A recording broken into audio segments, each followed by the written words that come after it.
Hello everybody, and welcome to session 30 of Welcome to the Academy. I am of course your DM of Doom, Oops All Brands here, and with me today is my lovely and amazing cast. We have got Charlie 182.0, we've got Gina Donahue, we've got Changeling Rogue, and we've got Just Dan.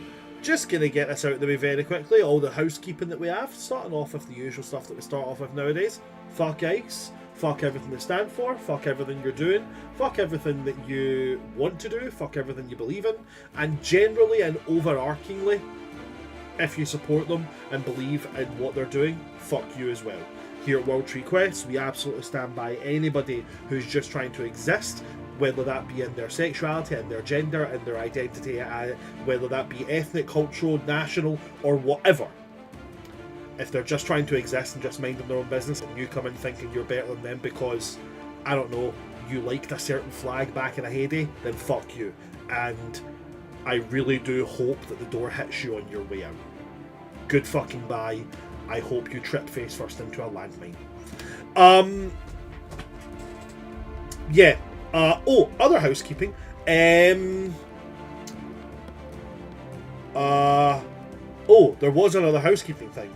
And now that I was doing that, the ADHD has just out my head. Bran, I really believe in you. You got this. Just dig deep. Do it. Nah, I got nothing. Oh, shit, no. I'm going to UK Games Expo in May. Anybody that's from the UK, if you're going to be at UK Games Expo, I'll see you there. That's it, that was it. Okay, cool. So, guys, with that being the housekeeping done, can anybody remember what we got up to last session? Oh boy, and how? Oh boy, Let me tell you what happened last session. Well, we discovered that my former mortal enemy, Felicity, had stolen a precious artifact from our friend Randuin's mom. Really not cool, Felicity. And we tried to find her around the castle. What I do have a note that indicated that we are bad at stealth. I think that was just me, though. To be fair. No, it was everyone. Luckily, we had passed out a trace up. Yeah, Achillea was a real one for that.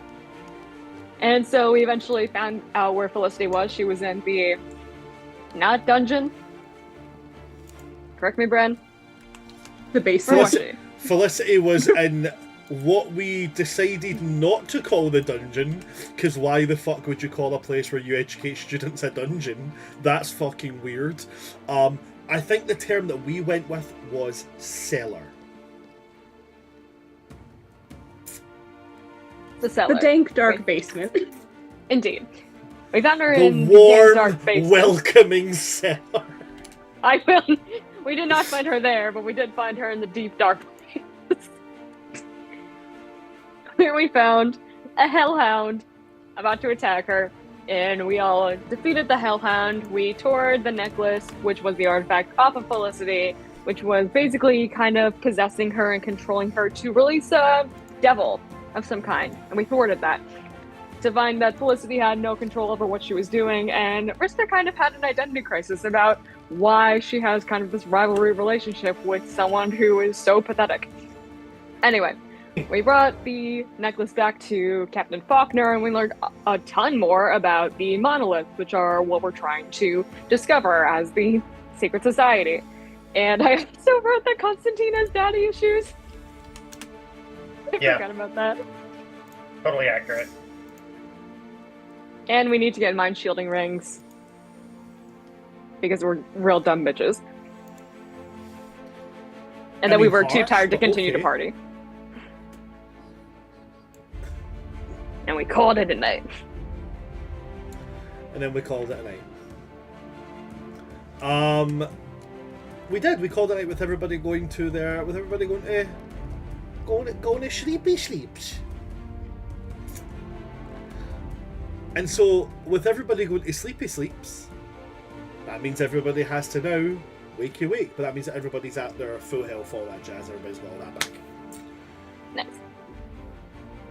As you all wake up, prepared for the second day of school, each of you is going to receive a message in everybody's favourite format.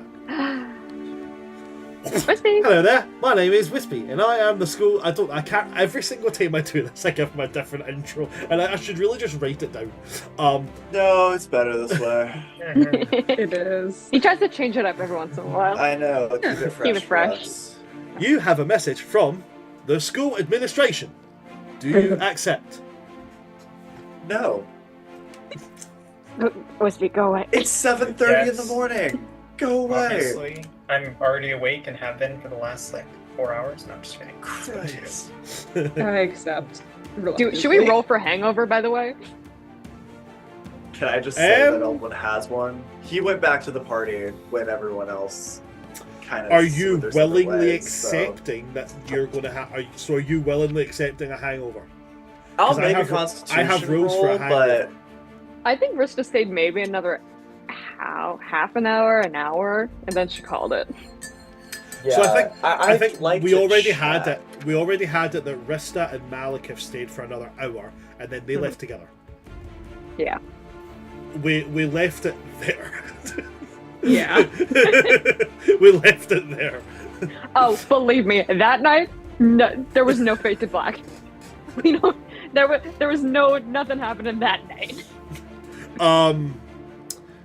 So yeah, Time. we already had the Rista and Malik have stayed for about an hour, then left. I believe we did also actually say Eldon was pretty much going to be, party till the sun comes up kind of thing. Yeah, I think that it's fair to say that there's a chance that he's Achille not was in the also best there shape. late, but Achille was banned from alcohol and drugs by Randuin that night. No, she was. Unfortunately, She did not all have of any the more. Eldwin's female-presenting handlers were busy. So, What happened Yeah. with Constantine? Did he just leave right away? Yeah, I think he was just out. It's done. Do we want to roll for hangovers? I had one like drink. I said, I do not have a hangover.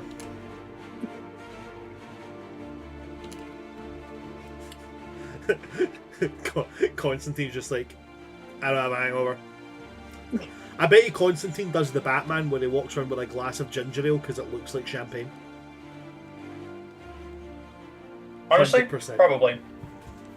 He'll put the water in the solo cup. So Eldrin, in that case, give me a Constitution saving throw. Let's see if you do have a hangover. sorcerer, so I have proficiency in that. That's a 13. A 13. Main and report as I described before. Yes. Sorry, something just played in the background there. I had to just stop that there. On that, I'm going to say nah.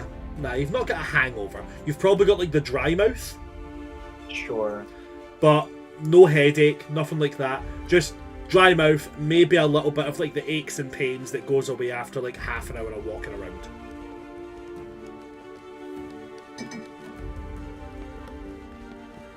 Okay. Cool. Sorry. So, the administration note. Yeah, Yeah. So if I'm correct in what I heard there, Rista said no, Eldwin said no, Achilles said yes reluctantly, and Constantine said yes, I've already been awake. Yep. Okay, Yeah. cool. She told So to go away. To the two that said no, Wispy's gonna go, okay, I can come back later, but if you deny this a second time, I am authorized to use aggressive force. No. You've already woken me up. What is it? Okay. Now to all of you. Professor Dimhallow has requested your presence in the Great Hall an hour from the receipt of this message. So how would that have worked if you come back? That's an excellent question. Wispy was authorized to disappear and then reappear 30 seconds later.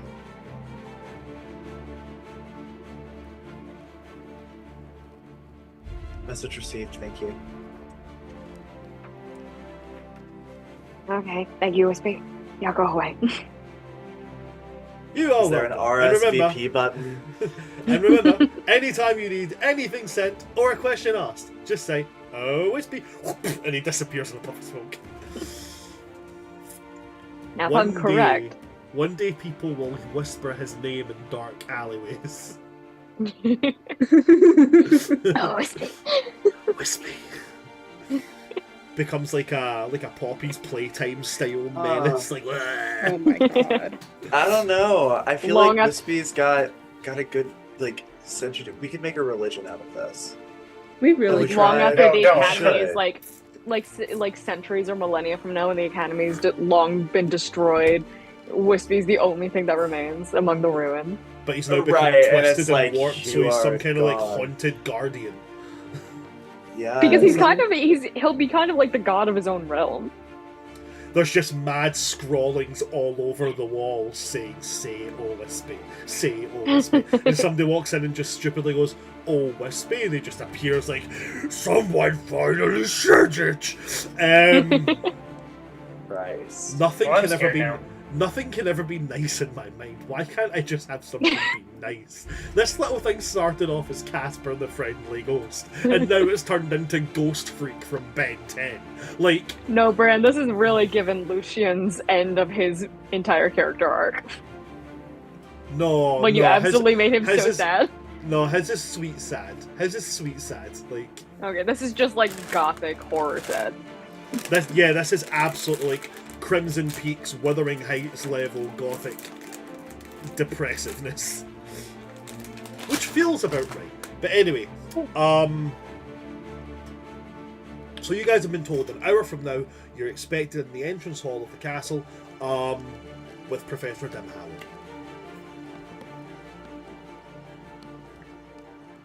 I think Rista sleeps in for like a good while, and then maybe like 20 minutes before she has to leave, she's like, "Oh, God.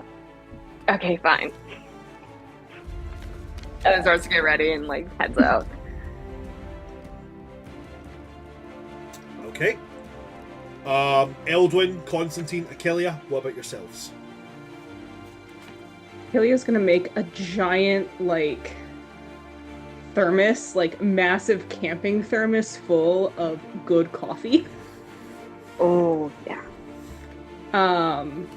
For those of our friends who might not have time to go get caffeine before this. Okay. That's nice. Can always rely on Achillea for good caffeine. You absolutely can, right? Like, you definitely can. I think the first time that we had a party, and like the day after, Achillea just had a thermos full of tea. Yeah. It's like every day, like every post-party day, Achillea will always have tea or coffee ready to go. Yeah. I love that Elwin's the shift lead at the school's cafe, but we rely on Achillea for the good coffee. Yeah, but it's like... Right. Probably gets It's it not like from you get free elsewhere. shit from the cafeteria. It's like my entire life is being a dungeon master. So whenever somebody says to me, "Hey, do you want to play D&D?" I always expect to not be the dungeon master. If your job is always making coffee, it's kind of nice for you to not be the one that brings the coffee for your friends. Yeah. It's like my dad's a taxi driver. So whenever I need a lift somewhere, I ask him as a last resort.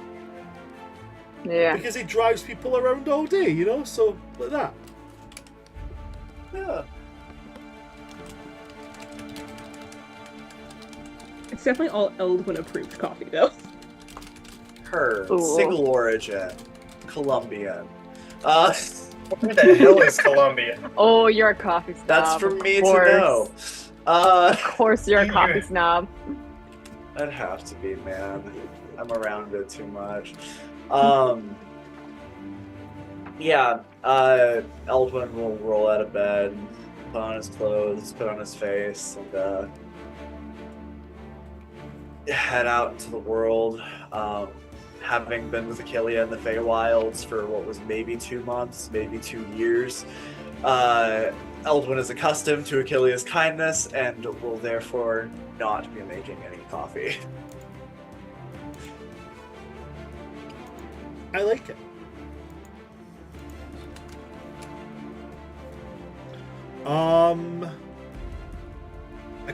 Achilles come with a coffee. Eldwin is shown up as well. Constantine, what about yourself? Constantine will go pretty quick after he. I mean, he'll check and make sure his outfit is not atrocious. There. Oh. Or I should say he'll try to make sure. He doesn't really have the fashion sense yet, but he like looks in the mirror and he's like, I think this works. I'm just gonna hope no one looks too closely. Give it just a minute. The radiator's too warm. It's going to be turning the heat off. I like that he's paying attention to it, though. He's trying. Yeah. See, this is Constantine's first time dressing himself since being fearless. This man is no longer worried about social approval. He's worried about what he likes. This is fine. So we're gonna get to see good. Constantine dressing in his own manner. That's actually fair. I didn't really think about that. I find it funny that Constantine was made to be fearless against his will. I know, right? Like, what? His entire arc was kind of being, like, socially anxious, and now... Now it's regaining the social anxiety so that he's not a complete a-hole. I wonder who's gonna be the first to call him out on it. Hi. Because now nobody's drunk. And everyone's like, who are you and what have you done with Constantine? Oh, we'll see. Oh. Could be anyone. Could be anyone. Yeah. I have a theory. So, with you all turning up,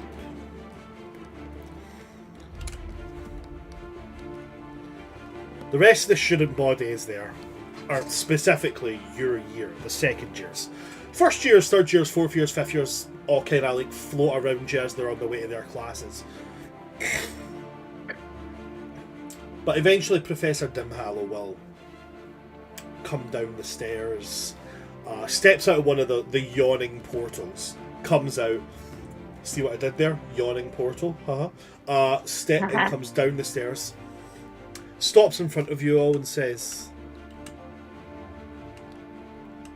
I'm glad that you're all here, bright-eyed and bushy-tailed, for what is sure to be a exemplary day.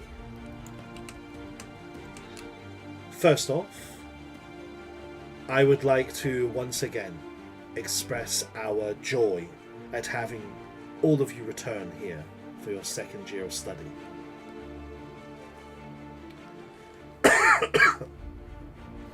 Now, you will have noticed that in the curriculums given to you for your first week, today, the second day, was left suspiciously blank. Our new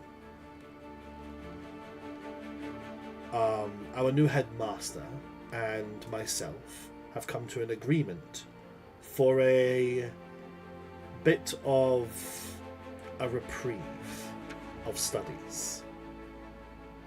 And so we are extending a courtesy, often only given to third years and above. One that will be taken away should it be abused. You were extended a small portion of this last year for the New Moon Ball. But now we will be extending it to you permanently. And she is going to raise her arcane focus, which is a scepter, and she kind of casts it in the air, and 100 of this same rune appear. And it moves towards all of you. And it will move towards specifically your arcane focus, holy symbol, or like object. For instance, if you're an arcane warrior, or not an arcane warrior, I'm thinking of Dragon Age. If you're an Eldritch Knight fighter, it would move towards your sword. If you are a wizard, it might move towards your spellbook, or it might move towards your wand, or whatever. Whatever the thing you channel your magic through. and as it attached itself to it, she's going to gesture behind her with her scepter, and pieces of brick are going to come out of the walls and form a large archway. And she's then going to tap the centre of this archway and create a portal to a very familiar looking place. A place where you guys got to meet quite a few eccentric people, as you guys now have permanent access within curfew hours to Mariander Port. The little village from first year where you guys went to go buy your outfits. Well, you've now got access to the whole village. As long as it's not abused. The same rules apply. Curfew is 9 PM. Do not stay out after it, or it won't be like the school grounds, where it would be the prefects or Barovian guards that will be patrolling for you. The school will send someone to get you. The reactions were weird there, because Dan made a face that was like, "Oh, I don't want that," and Ren went, "Oh my god, yes."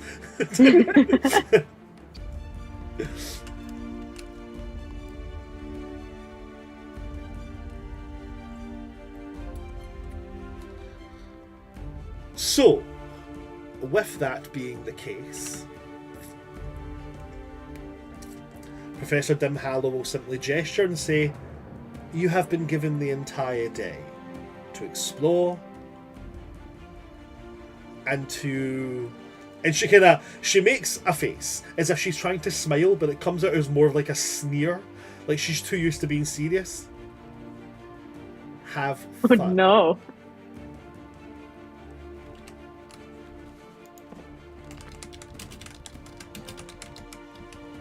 I feel like we're being pulled into a bear trap.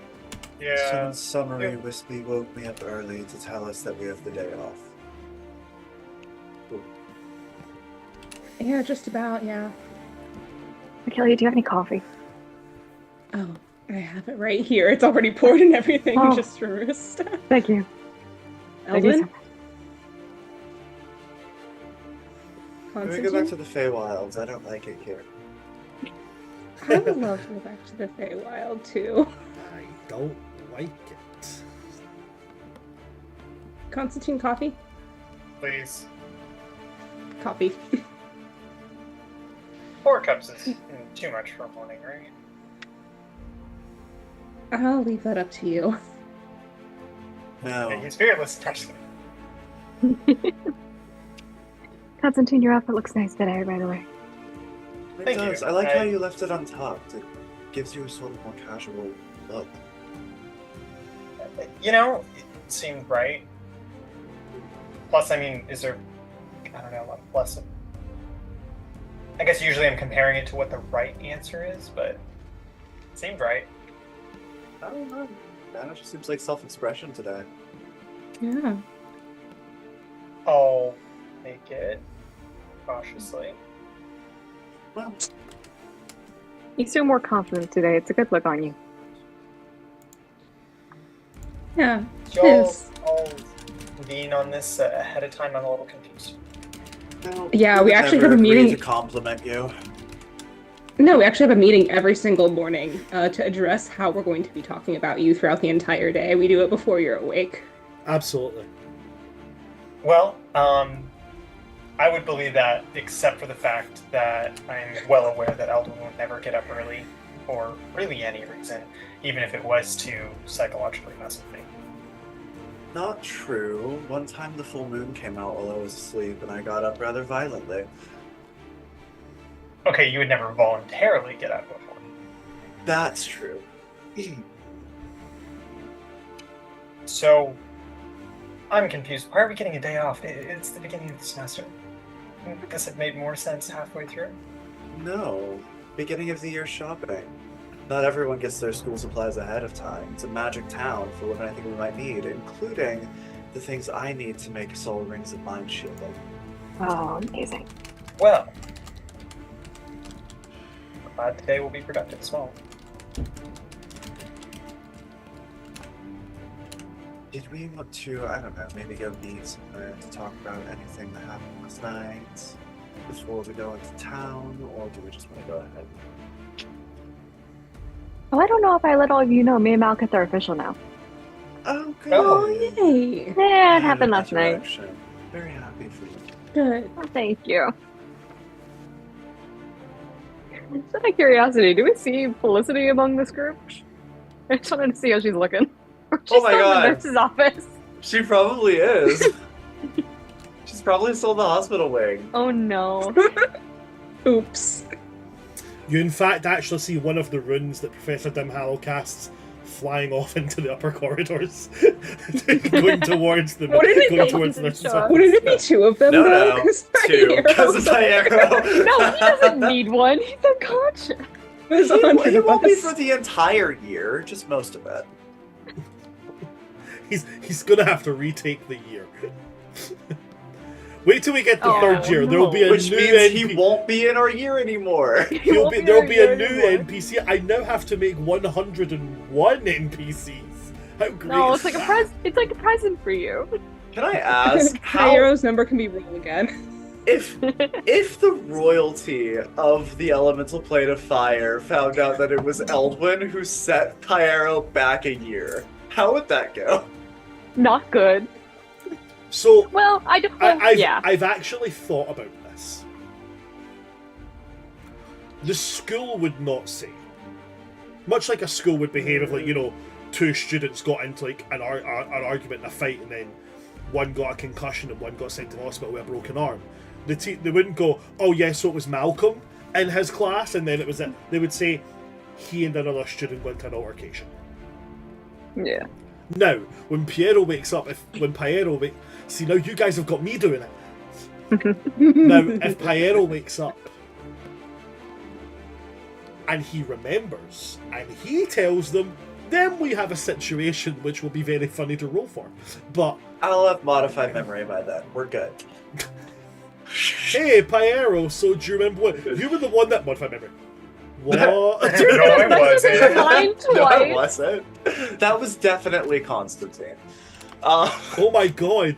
I've been thinking for a long time how to create the Gilderoy Lockhart of this campaign, but you did it for me! You're welcome. You're welcome, everybody. I Just continue erasing and to modifying give everyone's memories for your own benefit. my Absolutely. contributions to society. Send Sorry, Nick to the nurse. Do we want to visit the society first, or do we just want to go ahead and go in? Do we know what we need from the town? I think we should go to the society first so we can discuss what ingredients we need for the rings of mind shielding. Yeah. Yeah. To be honest, rings of mind shieldings are like rare magic items that would probably be in the school's library, not the society. To create our own magic items? As second year? Probably. Well, I mean, maybe not. Huh. And what scale is There is rings of Madame mind Tussauds, shielding like Madame Tussauds contraband? ball gowns we're talking. Yeah. Sorry, say That's that a good again, please. Well, like, to what extent are students allowed to have certain magic items? Like, where does rings of mind shielding fall along that? Students can have access to whatever magic items that they stumble across. I mean, What you're about given- creating our own magic items? creating your own magic items? If you buy, like, if you go out and it's like, hey, so I need the heart of a dragon to make a very rare flame tongue greatsword. If you want to go and buy the heart of a fucking dragon to do that, then do you, boo boo. But when it comes to using school's accessories, you'll be limited to what is, you know, kind of acceptable for your year. So, like, I'd say for first and second year, and a way to kind of, like, you know, try and keep this kind of fair. First and second, uncommon. Third and fourth, rare. Fifth and sixth, very rare. What are rings of mind shielding? They're either uncommon or rare. I believe Hold rings of on. mind shielding are uncommon. I think they're uncommon. Uncommon sounds correct. They are uncommon. There we go. Yes, they are uncommon. So that So you means guys that they're can- actually within our year's resources. Yeah, so you can get the resources for them, and you can. So you can get the resources for them and try and make them yourself, or you can pay someone to make it for you and bring the resources, or you can just straight up try and buy one. Those are the options available. And I am kind of loaded. Maybe I should just like go see if I can try to buy one. Yeah. No, so I was hoping to, and I don't know to what degree you'd allow this, Brand, but I was hoping that maybe I could also use the rings as like a telekinetic network that we can send messages to each other from. Like double up as like walkie-talkies, but also keep other people out. That would be like a Maybe we could, like, modification on it, though. Maybe we can modify them to also be like sending stones. Yeah, kind so of. I'm wondering if Eldwood would have to create that, or if So he could if I'm understanding, you'd like to essentially combine a ring of mind a shielding sending stone. with a sending stone. I mean, then again, it does, like, in the description have a telepathic property, but it's only, like, after you're dead, you can, like, communicate with the person wearing it. But there is, like, Okay. a telepathic ability to it. So hear me out here, right? Hear me out. I'll allow that to happen.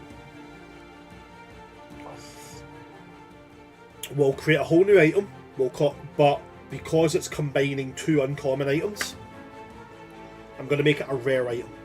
So it'll be, you know, kind of more high quality materials needed. So chances are you'll have to get somebody to make it for you. Okay.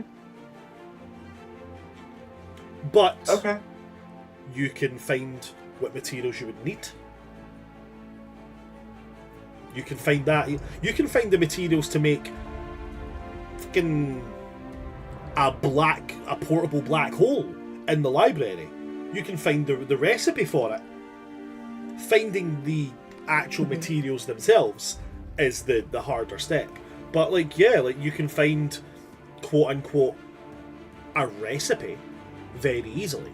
You can find a guidebook on how to create things and blah blah blah. The hard part would be getting the materials and then getting somebody to make it for you. But I'll say yes, it's a possibility. Ooh. Okay. In which case, I would be gathering. I would have a recipe and start gathering materials, and then keep an eye out for an enchanter in the town. Yeah, I would also go on that. And if there's any case where we like don't find something, I could also like write a letter to my parents, being like, "Hey, do you know where to find something like this?" Yeah, but let's try to, do things on our own before we play the rich card. Okay, You fine. know? I I'm know just saying it's very useful. It's so easy, but like. It's so easy. Oh, fine, we can be independent. You'll make for such a better ruler when you get there, having earned it, you know? Oh, okay. Let's go with that. You're gonna be in charge, right? I don't know. I don't pay know. attention to the politics. I just really enjoyed the playing.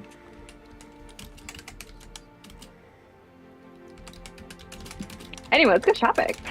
Yeah. Shopping! Shopping. Oh.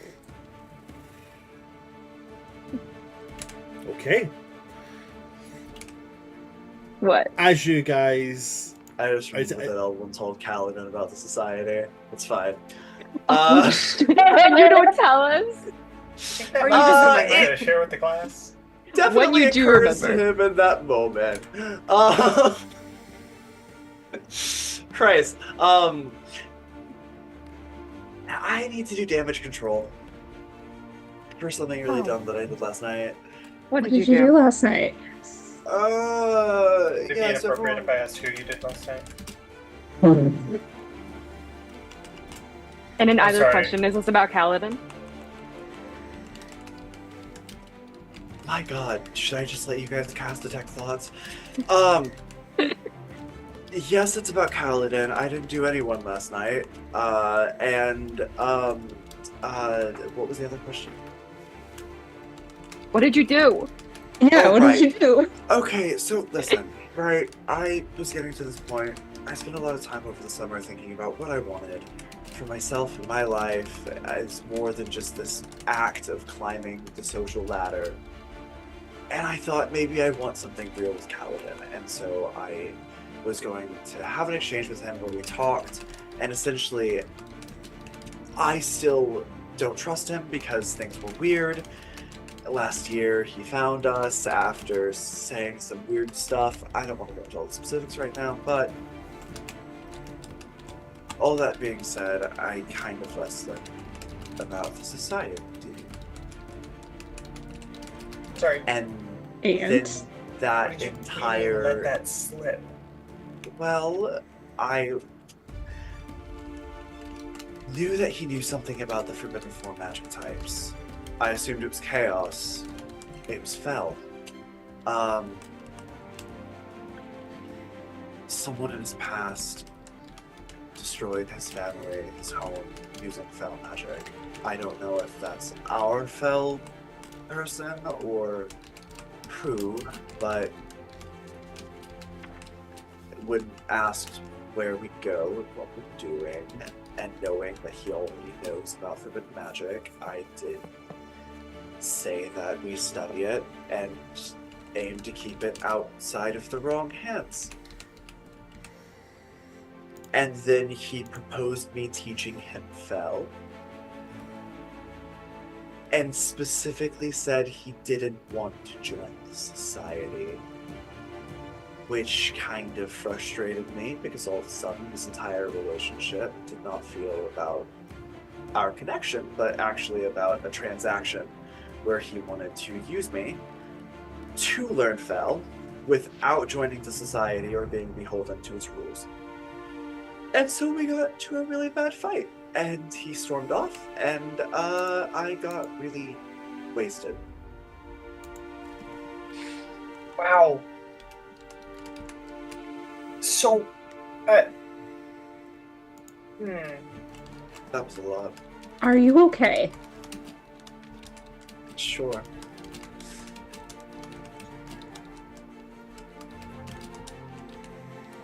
I can see Constantine's gears turning more.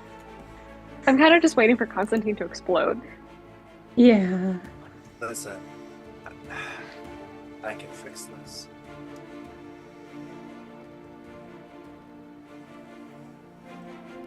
I don't know the bounds of erasing the memory of someone you're romantically entangled with. I'm not gonna lie. I don't have to erase the memory. He'll do it himself. I'll tell him to meet me at the mausoleum. I'll bring him inside the society. He can either choose right then and there to stay, or leave like I did. If he leaves, he forgets everything. We have him in a zone of truth. We get all the information we need. It's not about a romantic connection. It's about protecting the society. I fucked up. Let me fix it. I mean, is he gonna do anything about us being in the society? I don't know. I don't want to take that risk that he does. Frankly, with Eldon on that one, I don't think... Whether or not he has good intentions, even him knowing about the society puts both us and him at risk.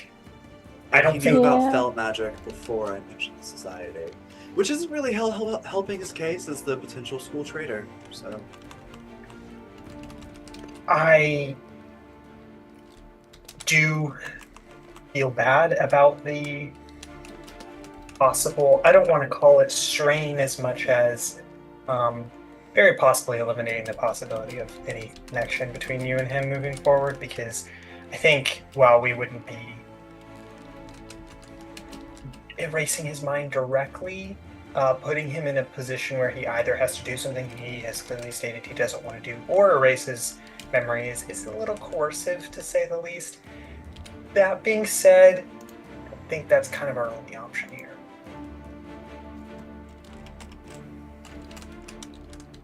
I mean, Is Yeah. there anything we can do that might help him join? Because, frankly, if he can pass the zone of truth, and if he wants to study Fel, I don't think he'd make a bad candidate. I need to know that he isn't hiding things that will come back and hurt us. We also... I want to trust him really badly. He's been nothing but good to me, to my face. And nothing but suspicious behind it.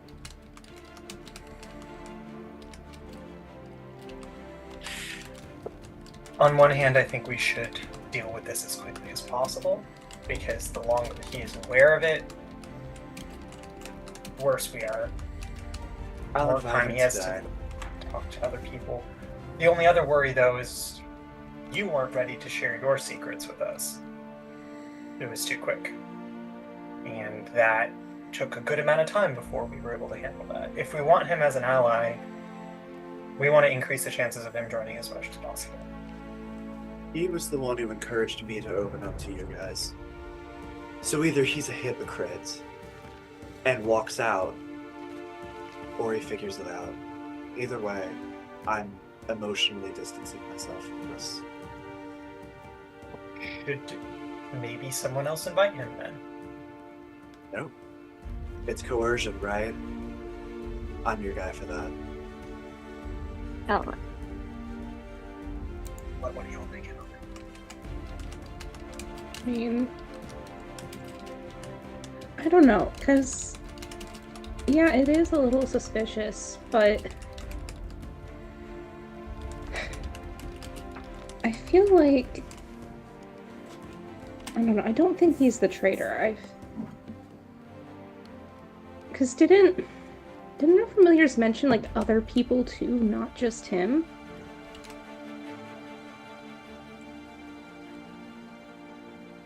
Trying to understand the context of that. You mean when Like, for that, at the end of this, like, after the ball. Kaladin After also the brought like ball. 2 other people with him. Yeah. Yeah, Kaladin had these 2 other people. He left, and then we were approached after he left saying, hey, they need your help, something's wrong. And so we went.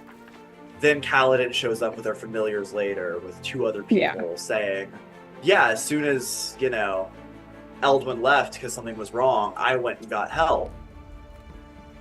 Which he left before that. So that's where the main, suspicion lies in the fact that the reason he said that he left couldn't have been true because he left before it happened. So that's the main discourse. That's the main problem.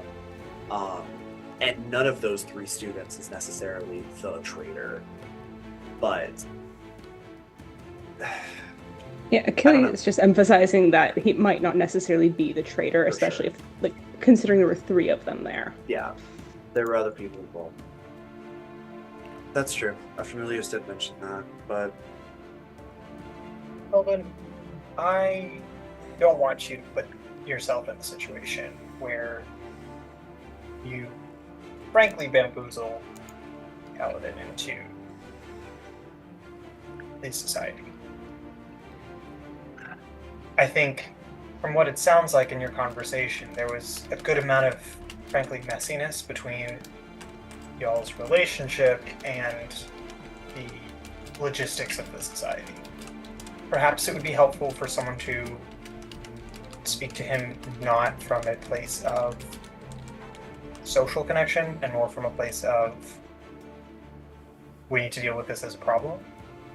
Frankly, if we need to get him into the society to get rid of his family, we could do that without his willingness. If we need to cast a sleep spell and throw him in there, we can do that.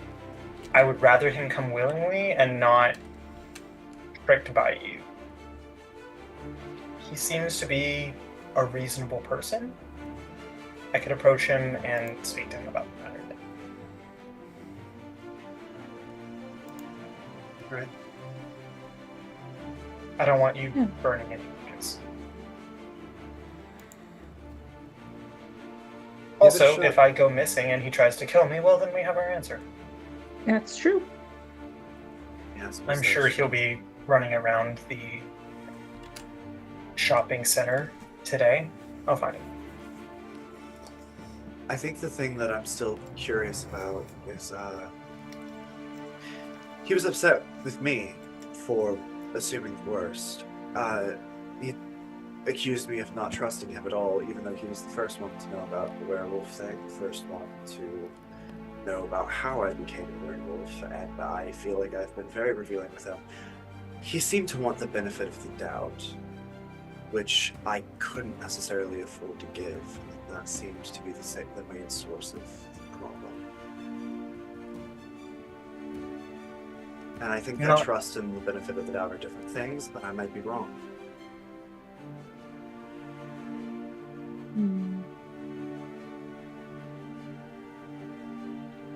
I just can't afford to overlook him as a threat. Anyway, Not to undermine the social connection, but I think handling the threat to security to the Blood and Bone Society is the most important thing that we do moving forward. Also, by getting clear answers and perhaps removing some of the suspicion will also help your dynamic. But I'll leave the romantic advice to Krista and Achillea, since they seem to be the ones who are having a lot of success in that recently. So I'm not going to pretend to give advice about that. I'm just going to handle the security threat. Yes, Achillea. Lots of success in the romance department, right? I feel like there's sarcasm there. We're just vibing. Yeah, isn't Randuin with us? Just by the way. I see Malekith there. They're society members. Malekith hasn't moved over to join you guys yet, but Randuin has, kind of, probably came over kind of halfway through us and kind of did tell, all right there guys, how... Coffee. Super serious. Just overhears all of that? Yeah, okay. Yeah. He probably comes over right as you go, right as you do the, so me and Kaladin, he's like, hey guys, what's up? Oh! Whereas I think Malekith is kind of likes to not draw massive attention, and the kind of idea of just being in a big circle. If they see all of us hanging around all the time, they're going to start going, do you guys have a secret club? So he kind of also likes to keep a social circle outside of it. But I would say maybe closer towards the end of that, he kind of starts making his, he would make his way over. But certainly Randuin is with you through that entire thing. Funny. Okay. Just friends. It's a beautiful place to be. Don't make me take the coffee away from you. You say just friends is a comfortable place to be, and Randuin oh, baby. Trust it's better than where me and Kaladin are. Well, I didn't say nothing. So shopping. Anybody want to go and grab drinks? I desperately do. I've just finished this. Last time I was there, they had a really cute pastry shop, but it was closed because it was the afternoon. I bet it's open now. Well, apparently there's a whole new bunch of shops and stuff here, so you never Lead know. the way. I'm going in as blind as you guys have. I've just heard rumors. Yeah, but you're also more traveled than the rest of us, and also are used to navigating massive groups of people for one reason or another, whether you're attracted to the money or the food or whatever else. Just navigation as a pirate seems like your area of expertise. Yeah, but there's a big difference between navigating a village and navigating the open ocean by using stuff. Do you know what? Fine. He just starts walking towards the portal. Sea of water, sea of people, sea of thieves. Sea of thieves. Just always follow the road that goes to nowhere, everyone, and you'll be fine. You always follow the road less traveled. If you always travel the road less traveled, then wouldn't that be the most traveled path? When is it the path less traveled? What is the phrase that I'm missing? I heard Achillea say it so many times. I think I don't know. losing intelligence as I continue to hear this conversation. I'm gonna go find Kaladin. That's not possible. I can't say that right now. Did we want to stop by the society because we are looking for a custom magic item? No, I think like, I don't know, Bran. Eldwin has been looking into this for a hot minute. He mentioned it a couple sessions back. Is it reasonable to assume he'd have kind of a recipe list already? I'd say you probably know the basics of what you need. Like, you would know if it's going to be a ring. It can't just be like, stainless steel. There's got to be some kind of like high quality metal involved. If it's going to have silver. I got that.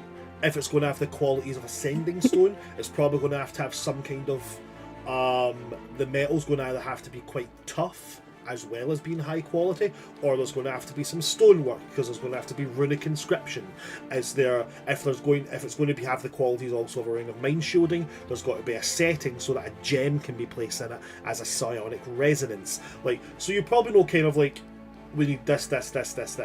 But then the actual weaving of it together, you're probably not really sure. Oh, for sure. That's what the enchanter is for. I just need ingredients. I do find it funny of like, oh, hey, we need silver. Hey, Rista, can you get that for me? Yeah. I would go so far as to say that for something like this, you're probably looking at something above silver and gold. You're probably looking at we're not talking mundane metals. Money, sure. We're talking like mithril, adamantium. Oh, We're talking orichalcum. We're talking like we're not talking standard precious metals. We're talking fantasy precious metals that are woven with magic. Gotcha. You know what's funny is I was just thinking like, oh, I wonder if Rista has any like high precious rings or something that I remember. No, Felicity stole all of them. Didn't steal them all. She just made them worthless. Yes. It's like, oh, I did have an. Nope. No, I don't anymore. R.I.P. Rista's jewelry. R.I.P. Rista's jewelry. Speaking of which, I do have to talk to Felicity when we get back. I mean, I don't know. I kind of think I should maybe just show her the inside of my head too. Just set 2 of the elements. No. I put my hand on Eldrin's shoulder and I'm like, we're done with this. By 4th year, the principal calls in Eldrin. Eldrin, we need to talk. Why ever so? So you remember the incident that happened with Pyero in your 2nd year? Yeah. Well, over the course of the next 2 years, it's happened 8 more times. And it's starting to become a pattern. It's like, I don't know anything about Eldrin. We know that you keep voiding stop people. Looking stop inside doing my it. head. It's like I keep daring them to cast detect thoughts on me. It's not my fault that they do it. They said to me, "Can I catch these hands?" He said yes, so I fucking hit him. I'm just the problem? suggesting that they look into my brain. Who's following Randrin into Merianderport? I'm going. I am. Okay. We And are. Constantine's going to find Kaladin. Who's probably in the port? I don't know. Is there any way that I can track down a student, not in a creepy way? I mean, realistically, most of 2nd year are going through to Merianderport, so you can just stand next to the portal and wait until you see them go through. I will do that. Okay. Rista, before you step through, Malekith will come up, take your hand, and just kind of give you a smile before stepping through along with you, and that'll be how he joins in with you guys. Because apparently every single D&D party I have in my life just insists on carrying every companion they meet around with them at all times. I just take his hand and charismatic and hot characters. Do you expect us not to keep them? I don't make character. I purposely made somebody not hot and somebody was still like, bet. Like, I don't know what I'm doing, guys. Brent, have you seen... You can make them hot in your head. It's free. Why wouldn't you do that? Brand, have you considered your charm is irresistible? You made a sentient mushroom and we were all like, we want to date that guy. You secret yourself with that one. Yeah, I love how like we all wanted to date him. He actively asked one of you out and they couldn't have said no quicker. No, Listen, we wanted. if it doesn't work with Kaladin, Maiko's looking pretty good. We all wanted Maiko to ask. Is it just me, or can that mushroom get it? Hey, Maiko's got one thing going for him. His name? He's a real fun guy. Hey, yo. Hey, Brian, your dad's showing. Oh shit, fuck. Damn it. I've only been a parent for 13 years.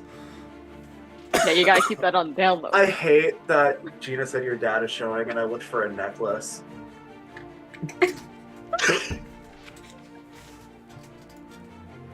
Hold on. Oh fuck! Hold on. I'm out of the loop. I'm out Sorry. of the loop. I have that okay? I have some of my dad's ashes in a necklace. Oh no! And one time on stream, it was pointed out, like, you know, one of the players said, you know, hey, Bran, happy Father's Day. And I was like, oh shit, yeah. And I looked at my necklace and went, happy Father's Day. And they were like, what? And I was like, oh shit, Dad, say hi. And it just became this running joke where people that make, like, whenever a joke about a dad would come up, I would point to my necklace and go, see, I'm not that bad. Like, I just, you know, I haven't worn that necklace in so long. Hey, your dad's Sorry. showing. Oh shit, I'll put it away. My dad would absolutely have loved it. I was making fun of my dad in his eulogy. Like, that was the kind of Where's that story? the opening to my dad's eulogy was me going, I know it's very sad, but can we all just be really happy about the fact that for once he shut up? That was the kind of that was the kind of shit my dad would have liked. Okay, so Eldon's going through, Achillea going through, Randuin leading the way, Rista and Malekith doing cute shit, holding hands, skipping through all that horrifically ugly shit. And I'm so nice to my NPCs, right? And then we've got Constantine standing aside waiting to see Caledon. Okay, Constantine, on that note, make me an investigation check. Because you're actively looking for one thing in amongst the crowd. Okay.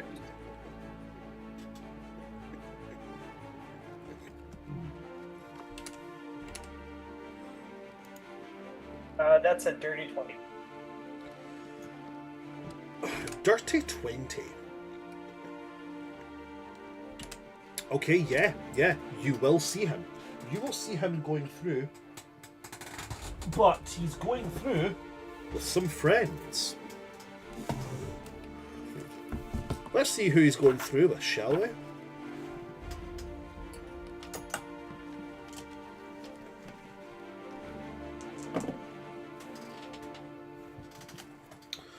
Oh my god, why did I roll those dice? They're so dark.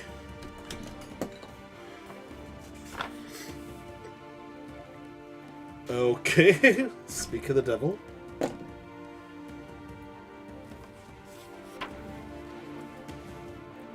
Nope, can't be him. He's unconscious.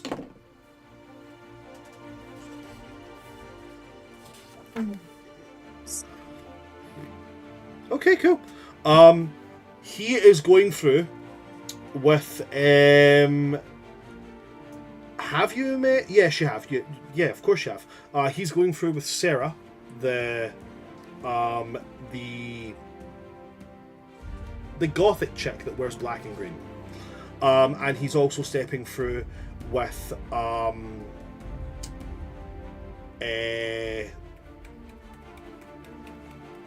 this one. Have you met? I think you've. Yeah, you have. The half elf. No, wait, you haven't met him. You've only known him by name. Oh, okay, new guy. Sorry. You've met his sister, Valindra. She was one of the people that showed up as backup along with Caledon. She was the half elf with the kind of ice magic floating around her. Well, this is her twin brother. His name is Canute. He's big, he's broad, white hair, wears kind of like, you know, like lighthouse keeper jumpers and baggy like leather trews and stuff like that. He's a big comfy boy. Very ranger vibes, you know. Wears hiking boots on a day-to-day basis. I just read myself for filth there. Because my everyday shoes is a pair of hiking boots. But yeah, he's walking with both of them. They just seem to be having like a chill wee conversation. Okay. I'm not gonna like creepily stalk them, but I'll wait. Like, I'll kind of be fiddling through my book as I'm watching people go past. When I see them go through, I'll like wait maybe 1 or 2 more people and then go through after them, and then I'll kind of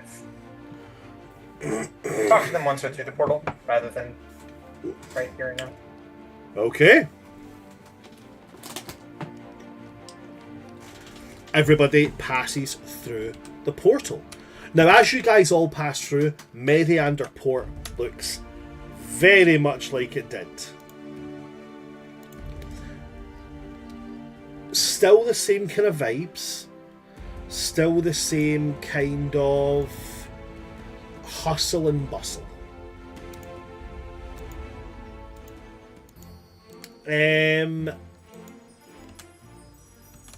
What's different is some of the storefronts.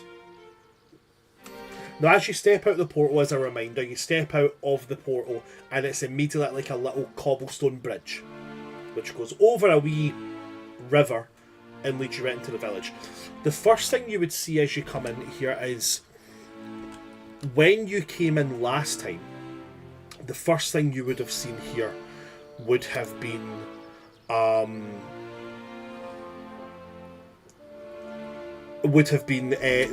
the apothecary. It was like an old kind of dingy old witchy cell. That's now changed. It does still appear to be an apothecary, but it's brighter.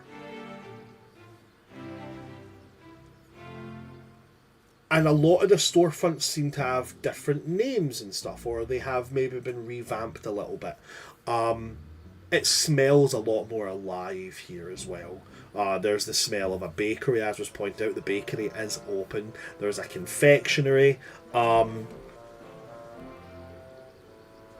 What I will tell you is that you can see 3 storefronts, big vibrant signs, which are still very much the same as when you went in. You've still got Lady Busseau's ball gowns, you've still got Madame Arachne's silken threads, and you've still got glitz and glam fashions. Which none of you went into, but I figured they're still going to be there. But yeah, the village is much larger. Well, not much larger, much more vibrant is what I meant by that.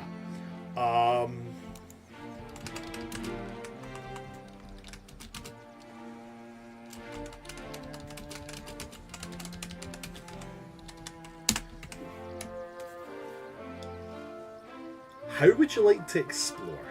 You know where the fashion stuff is, right? That's easy.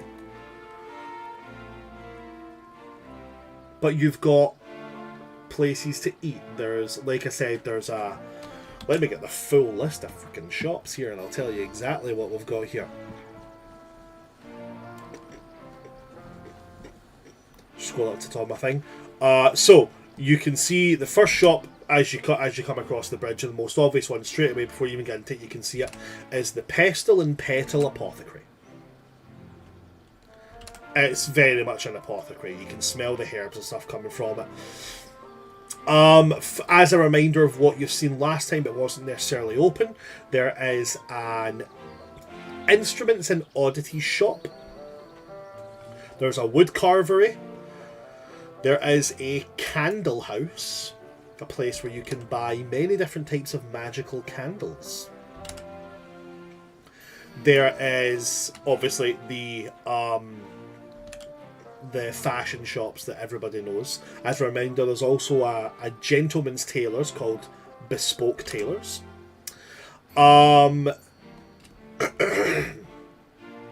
Sorry. You have got a forge. There's the animal menagerie and stable house. There's a general goods store. A bookshop. There's the tavern, if you guys can remember the name of the tavern. Oh, I wrote it down, I swear. Hold on. I did.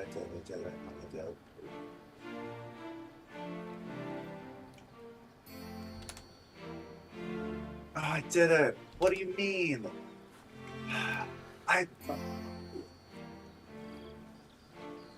Well, that really makes my heart break. It doesn't matter, right? It doesn't matter. I did timey-wimey stuff because I was not here for the initial description of it.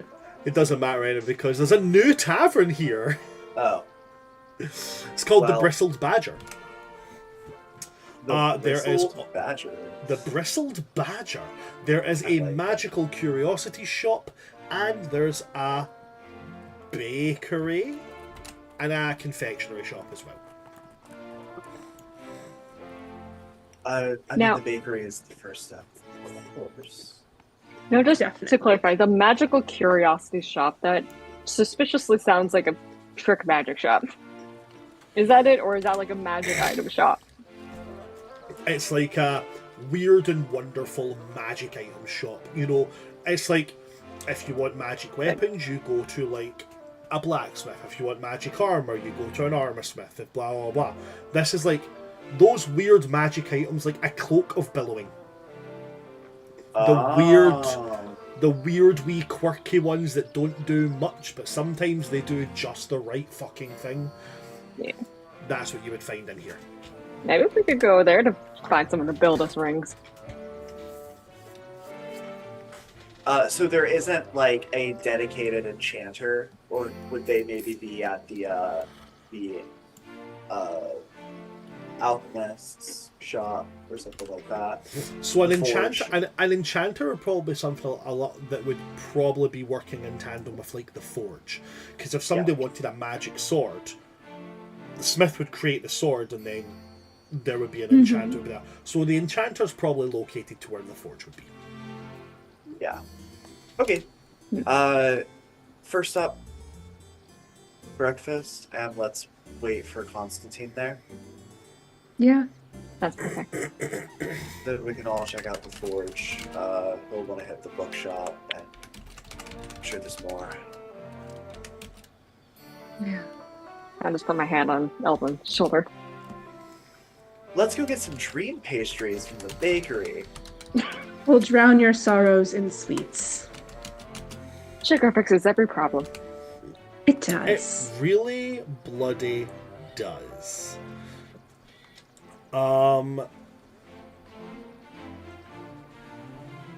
Okay. So, everybody's going towards the bakery or, like, you know, the culinary district. Sure. Okay, Oh, cool. Bran, I know what the tavern's name was. Was it the Silver Purse? Was the I knew it silver was purse, silver! was. It was the I silver knew it. purse. I was thinking this. I was thinking silvery barbs, but I was like, that's a spell. It's not I just that. saw it in But my I notes. knew it was silver. Because I remember It Elvin was- specifically saying, "I don't like this place." Like just off the Oh. bat. It was the silver purse, and then I was like, "Oh my god, that's such a cool name!" Like, man, I can't believe I came up with a cool name like that, and I realised that I didn't come up with a name like that. It's from one of my oldest fantasy novels that I read as a kid. There's a pub in it called the Silver Purse, and I was like, No. Wow. It was like you pulled that from the deep recesses of your brain. no, but it was like, where did I come up with that? That's such a good name for a pub, because a pub would be like where you'd handle all these wee black market deals and stuff. So a Silver Purse, that's so fucking good. Nah, it wasn't my idea. So I decided to name it after a pub that I went to in York once, Work. called the Bristled Badger. Great. Okay, so going towards the culinary district, smells of all kinds of amazing things.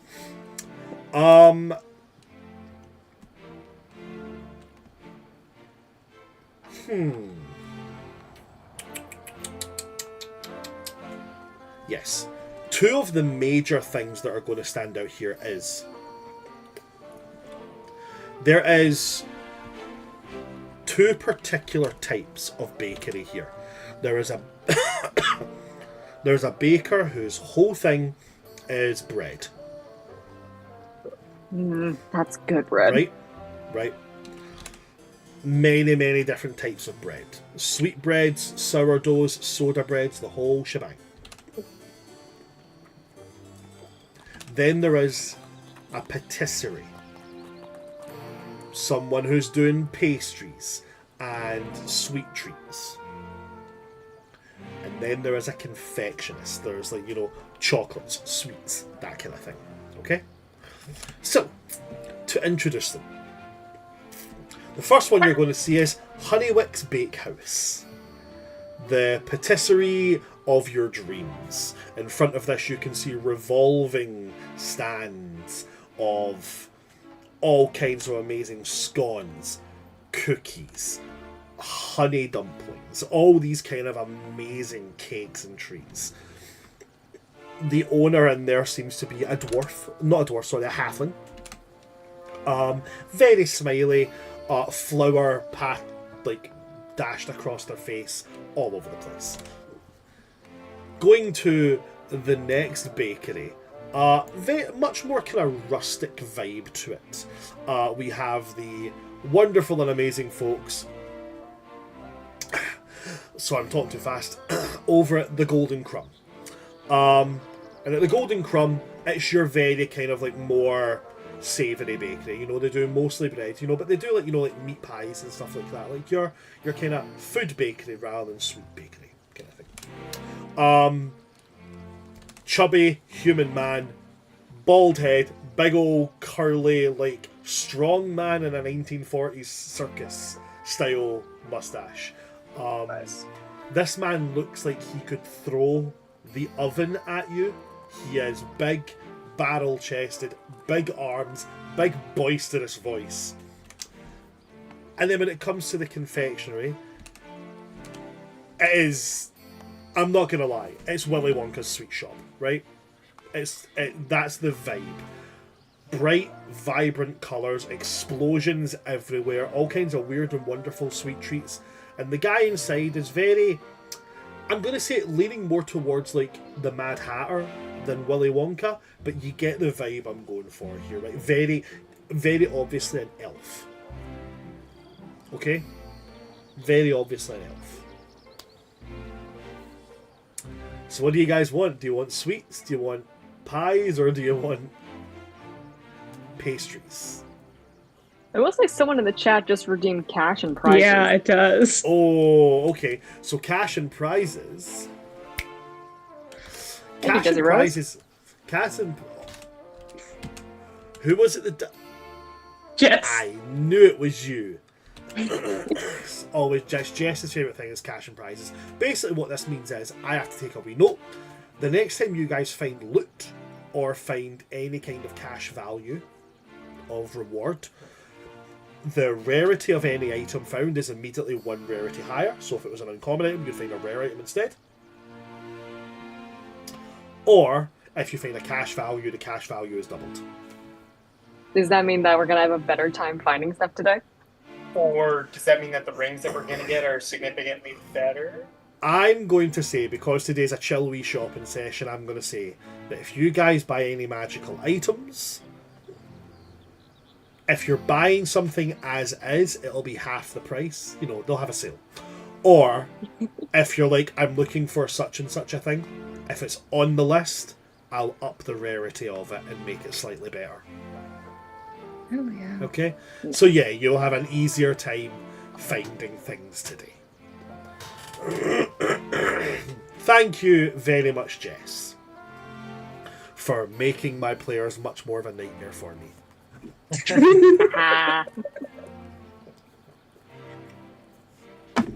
So, what do you want? What do you want to eat?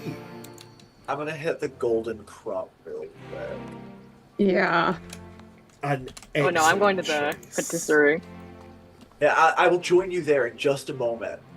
I figure that if Constantine's doing us a solid with the Kaladin thing, the least we can do is get him some better loaves of bread for the sandwiches Wilbur makes up. Yeah, some good artisan bread. Yeah. We'll get him a little sourdough, some standard sliced bread loaves, like, you know, maybe some multi-grain. Poor guy needs it. For the extra fiber. Okay. Just sits around reading all day. Oh my god, you're like his parent. So, You know, I'll have you know, my constitution is average. you step in to the Golden Crumb.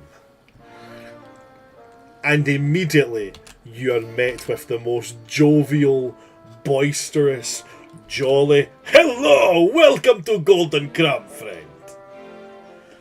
I am Tovin. What can Tovin do for you today?" Hello, Tovin. It smells wonderful in here. Of course it does. It is Tovin who is baking.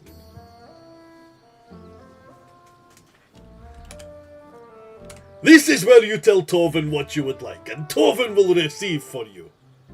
I would love sourdough, love multigrain, and a standard, just white bread loaf. I think also some ciabatta rolls would be good too, or like some of those like, hero rolls. The long ones. Oh, like Panaria? Like I don't know, bread. They're all weird here. I do think you mean ciabatta. Yeah, we'll do some. Oh, or focaccia? No, ciabatta. Yeah, we'll do some ciabatta bread.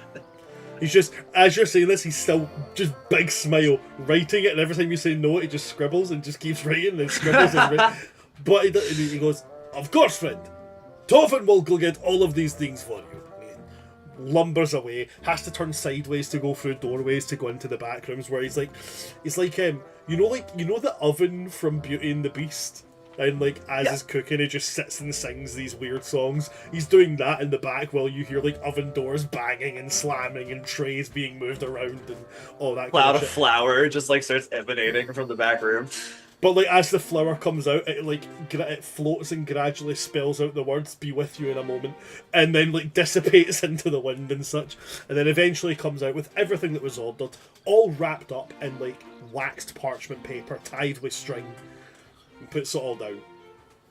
Then he takes out a fairly dainty looking wand, and taps each of the packages. And what is inside the packages, it becomes almost like heat stamped onto the paper.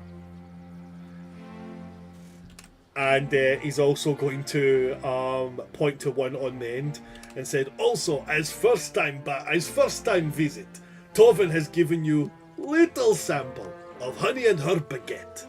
Very good for a day when the rain just will not go away. What did he just call me? Tovin did not call you anything, Baguette. friend. Thank you. Yes. How dare you? All in total, probably cost you about 45 silver. Awesome. I will cough it up.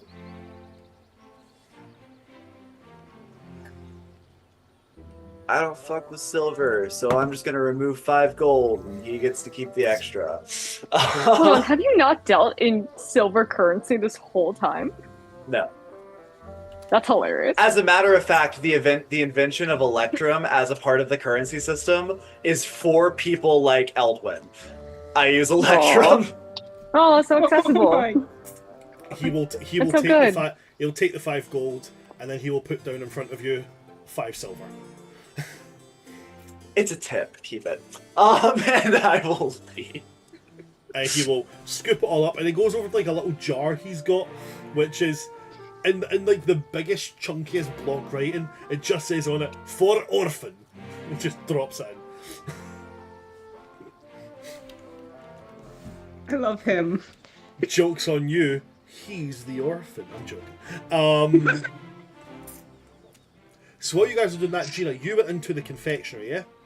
Yeah, I went to the patisserie. You went to the patisserie.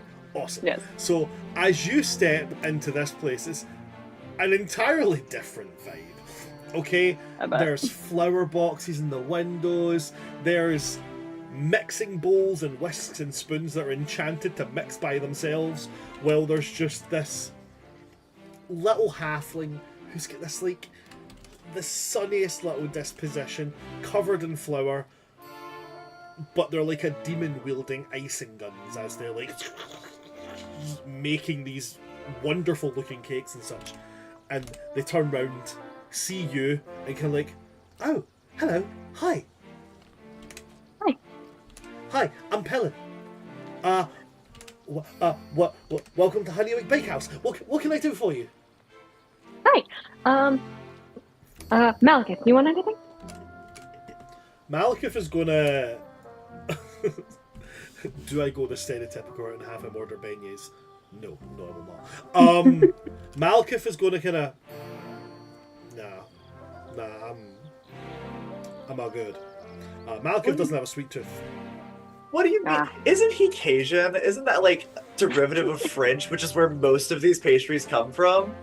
Yeah, I know, but like the stereotype, like the weakest thing that they ever did with Gambit in any X-Men thing was make him like Gumbo. Like, how could you just honestly went, oh my god, we need some Cajun food that he likes. Like, if they turned around and made him like alligator, I'd have been like, I could buy that shit.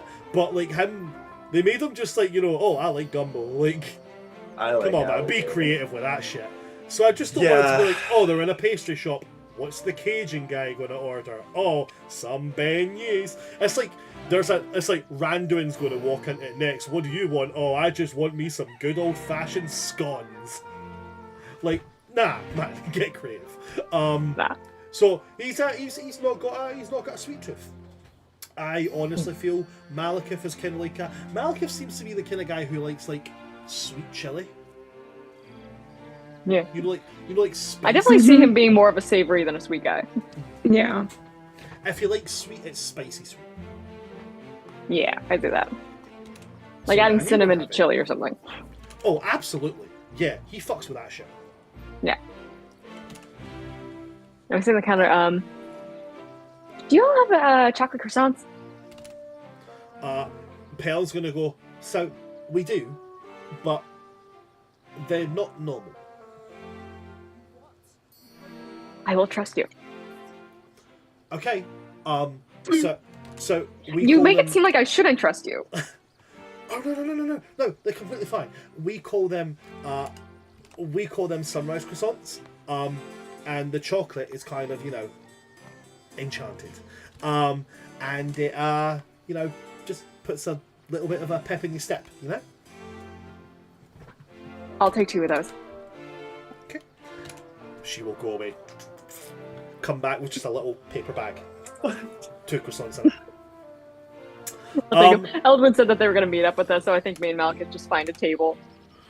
These are sunrise croissants. If you eat them, then for an hour, you have a plus 5 foot bonus to your movement speed, and you have a +1 to your passive perception. Oh, talk about a wake and bake. Amazing. I take a bite. This is so much better than the coffee I had this morning. Oh. Oh damn. Damn. No, it is Killia's. It's on the same level. The next time Eldrin brings Rista coffee, it's gonna be a white mocha steamer. You don't even get That's the espresso violent. shot. So rude. I conceded. I said it was just as good as Achilles' coffee. Oh man. Yeah, we will join, but if we want to hop to... I was just about to say I'm going to hop to Constantine. Hop to Constantine.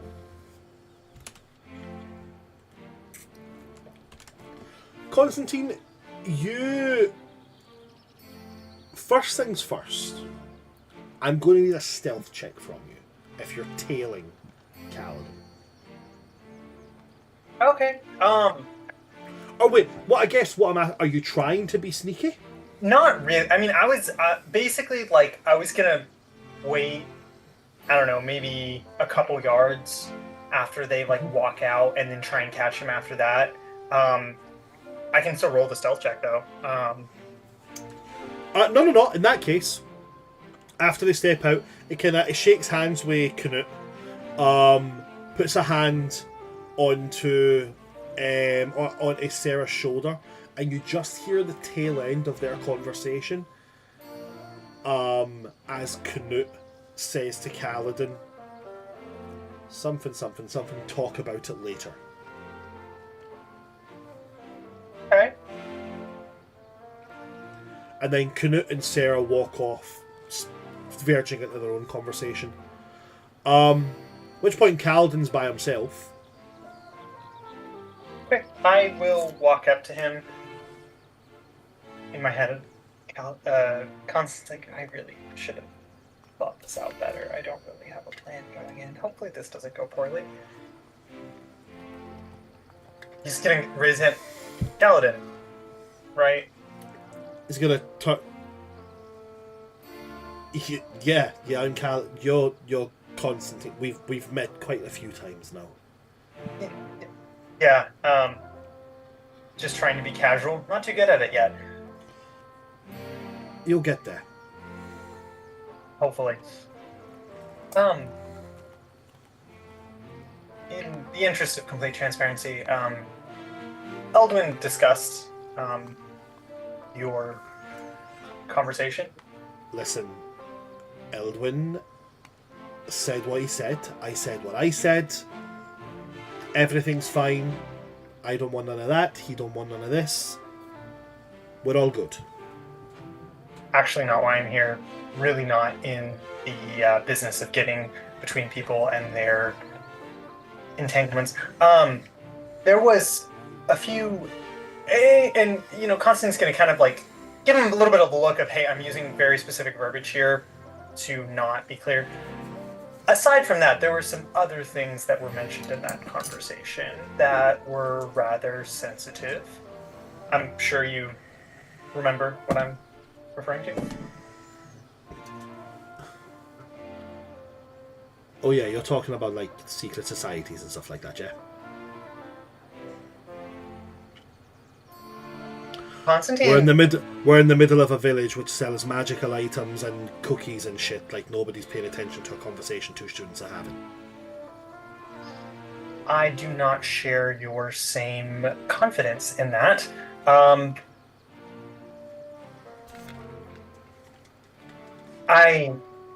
It brought to my attention that you have an interest in a certain kind of magic, and I think that it would be frankly necessary for us to speak in more private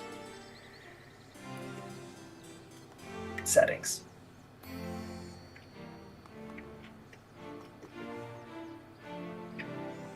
That's a request, not an order, but it does seem that you are in need of some knowledge, and I am in need of following through with certain duties that have been placed upon me.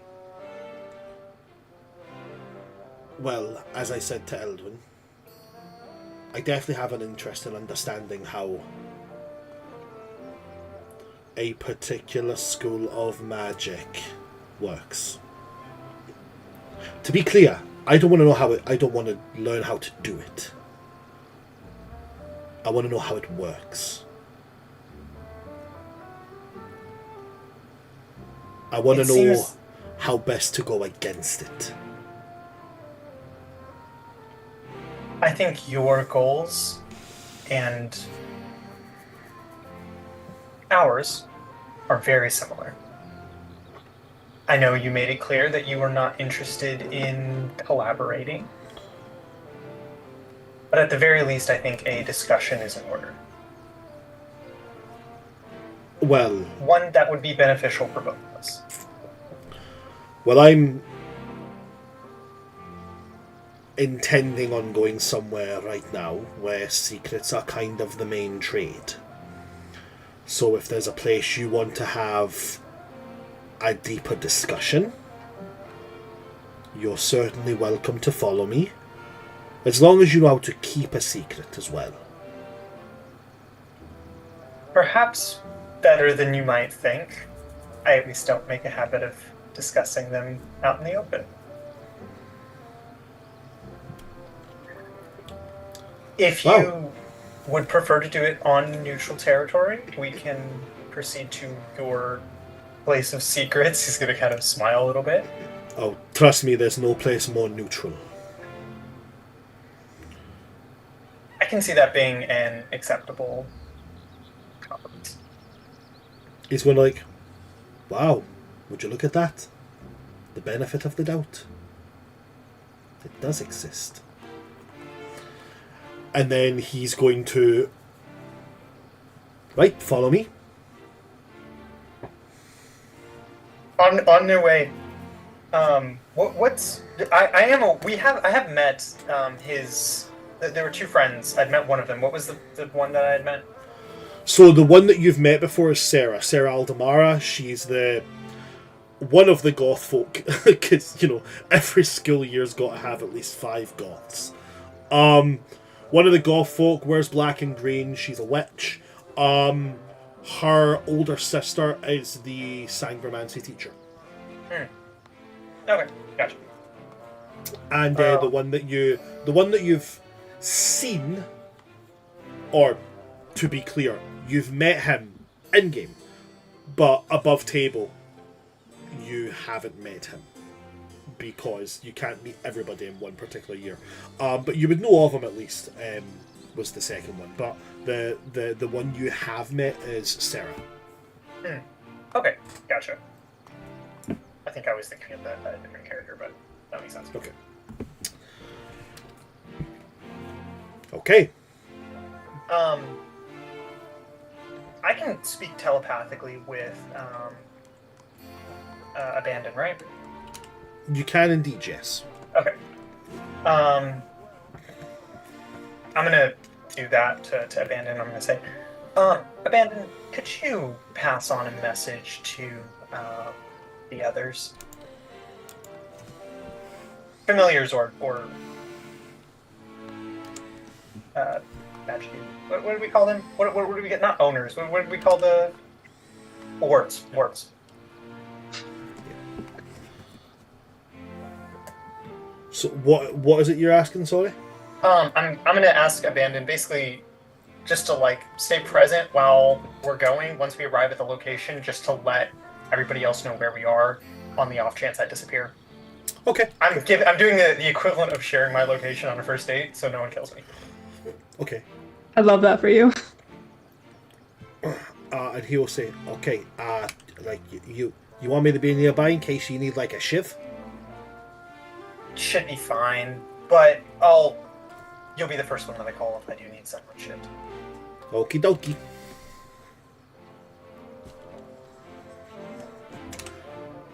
Kaladin is going to lead you towards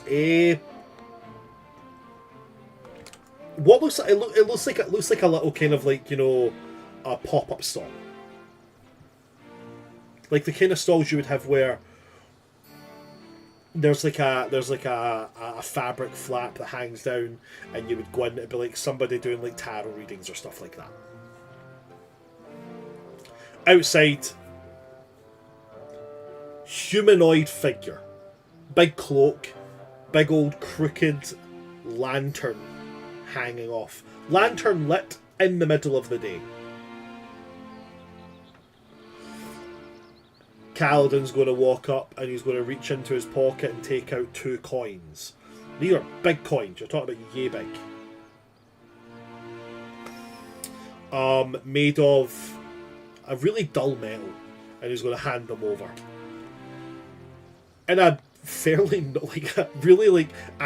you expect a bony hand to extend and take, but it's a normal hand. Just okay, cool. There you go.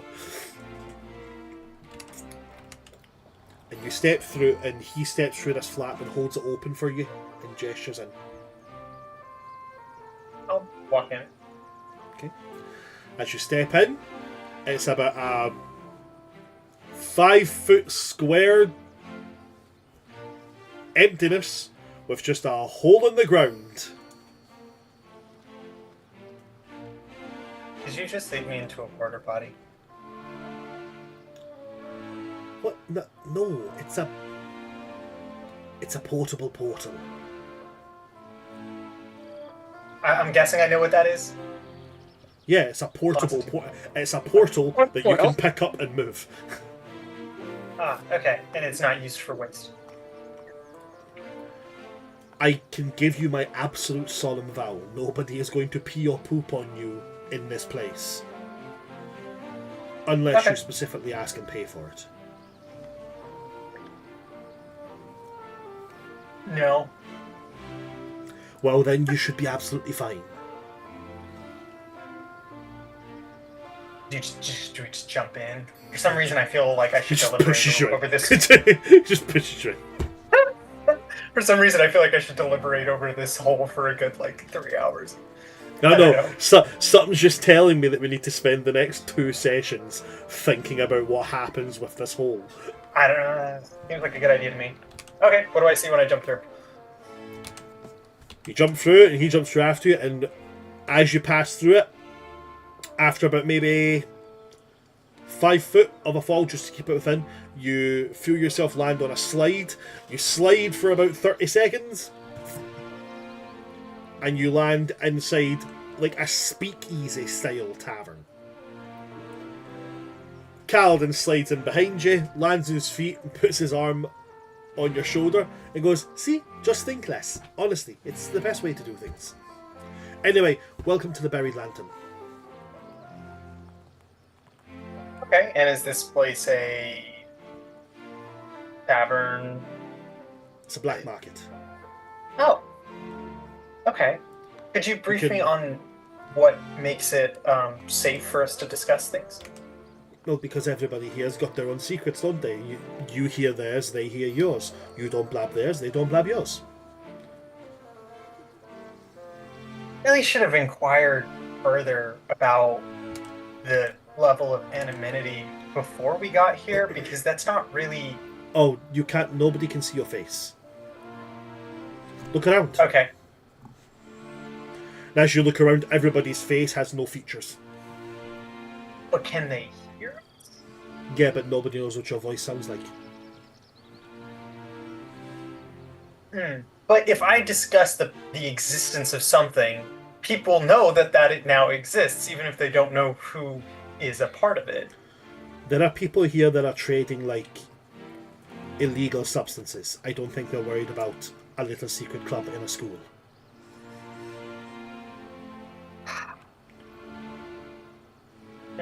Okay. Clearly, I am taking this more seriously than you feel is necessary, and I can respect that. I'm sorry if it seems like I'm being high maintenance, but could we at least go somewhere where it is less likely for us to be overheard? Perhaps there is a room. Oh, there's a room, but never mind. And he'll walk up towards the bar, and he'll go into that same pouch and pull out another one of those coins, and push it towards the bartender. There's a brief discussion before the bartender takes the coin, puts it in their pocket, and gestures up to the stairs. Kaladin will turn to you and... I'll go up the stairs. Okay.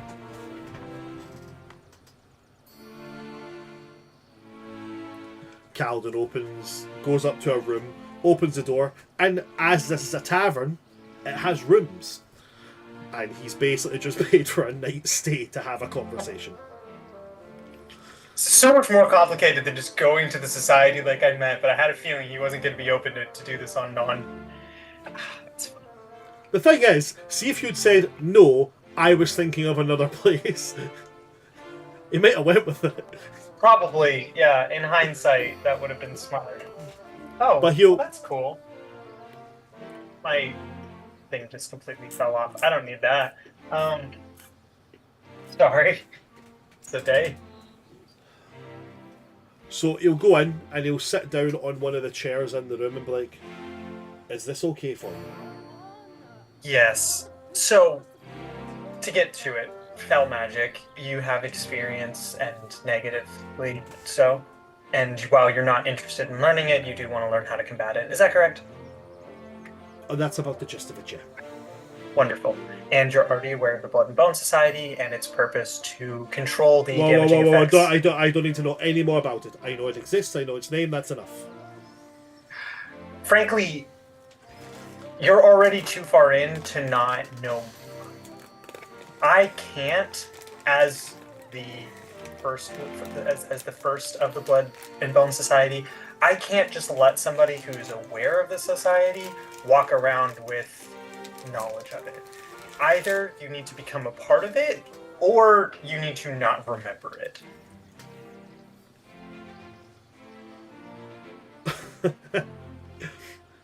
So you've asked me to bring you to a place I've just spent 3 of the most expensive coins I've ever had to earn in my life to get to a place where you felt comfortable to threaten me. Not threaten? Just do as you say or you're going to erase my memory. No. Because, frankly, it is your choice. If you truly want nothing to do with the society, I can make that happen. Oh, I don't want anything. Listen. I don't know what the secret society's little meaning is, alright? I don't know what your goal is. Whatever. You do you. If you're intending on saving the world, that's fantastic. Great. Do it. If you're intending on destroying the world, I'd rather you didn't. But if people are determined enough to do something, I probably can't stop them. But there are 2 things that are sure as hell. Number 1, if I eat shellfish, I will die. Number 2, nobody is poking around inside my head.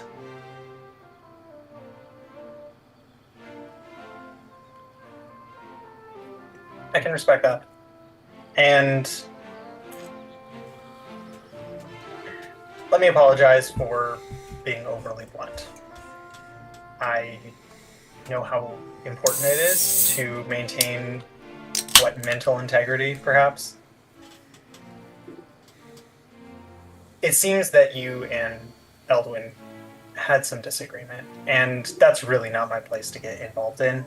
My disagreement with Eldwin was about how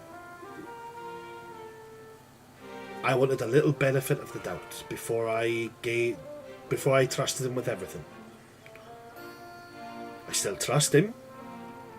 Maybe not as much as I would have liked to, but I still do trust him.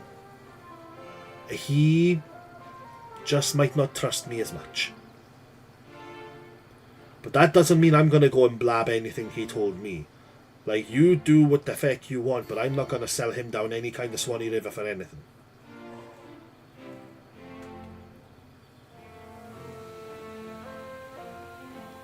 If you are looking for the benefit of the doubt, perhaps the fact that I'm willing to meet you on your territory is a part of that.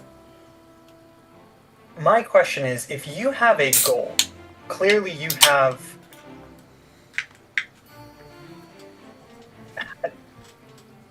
a vendetta against someone who's used fell magic. Why are you not open to discussing that with somebody who might have the same objections and could help you along your path? Is it some bravado of doing it on your own? Frankly, I can understand that if it is, but... No, it's nothing to do with that. Secret societies, guilds, mercenary orders, parties of heroes, they've all got one thing in common. They've got rules.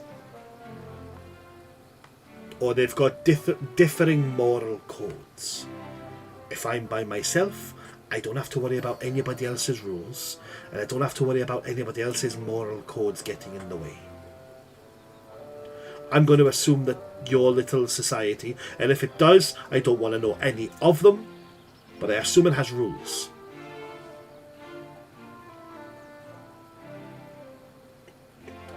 Well, if those rules go against my goals, then we have a situation on our hands, because I'm going to, quote-unquote, betray your little secret society. And I'm not a traitor. I'm not somebody that's going to betray anybody. I don't want to be that guy. So it's just easier that I'm not involved.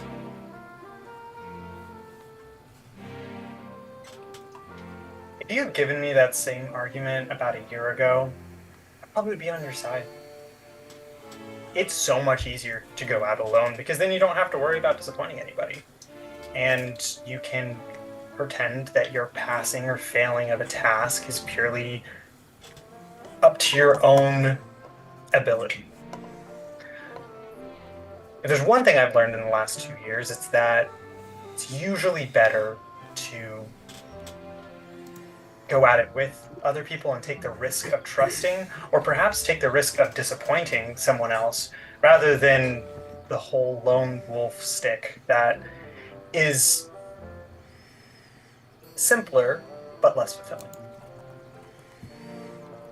Again, not that I'm trying to leverage your friendship with Elduin in this conversation, but he did mention that you encouraged him to share with us. He was in a similar situation as you not a few months ago. You encouraged him to open up. It seems strange that you would give that piece of advice, but you wouldn't take it yourself. I can understand the avoidance of societies or organizations. Frankly, we're four people who happened to walk into a room and decide that there was a problem and we wanted to solve it. That's about as simple as it gets.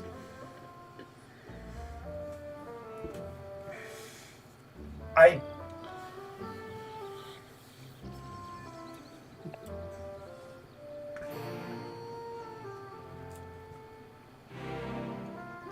got my own things, and I got my own situation that's going on. And look, I got nothing against you, and I got nothing against your friends, and I got nothing against any of your whole little orders thing going on, right?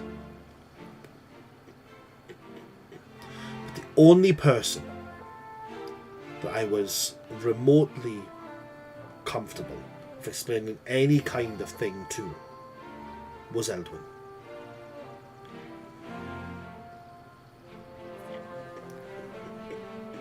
I got my reasons for being the way I am. And I'm just not gonna give that to you.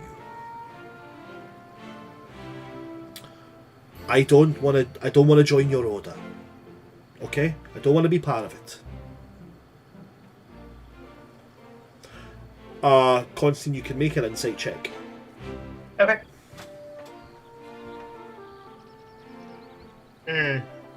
Not great.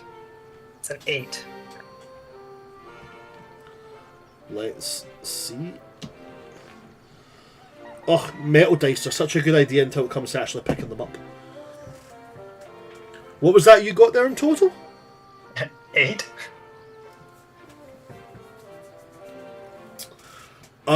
Miraculously, that's going to be a success. With a total of 6. It's going to show very evidently on his face. Slight annoyance, and then the way he speaks, the way he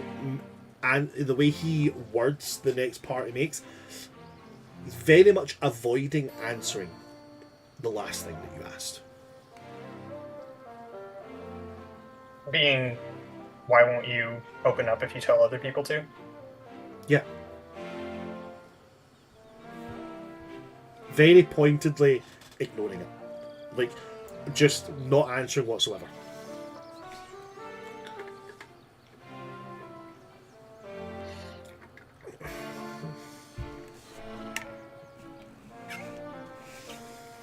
Constantine's just going to sit for a minute.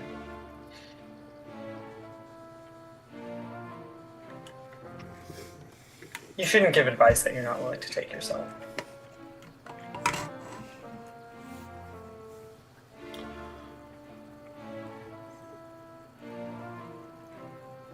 I don't expect you to open up to me.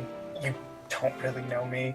I'm just a random person that showed up with some information about your backstory and said, hey, we probably have something in common, and is trying to extend a hand to help, but I get it. We don't have that connection. I can understand that. But you asked Elduin for the benefit of the doubt. You told him to go out on a limb and trust people. I'd recommend you do the same. Maybe not with Elduin, maybe with someone. But don't bullshit me with, I'm all on my own, I have to do this myself. It seems that a part of you knows that it would be better to open up. A part of you wants to accept help. And there's another part of you that is probably overly protective. And perhaps rightly so. Again, we don't really know each other. I do a lot of thinking about which part will lead you to your end goals.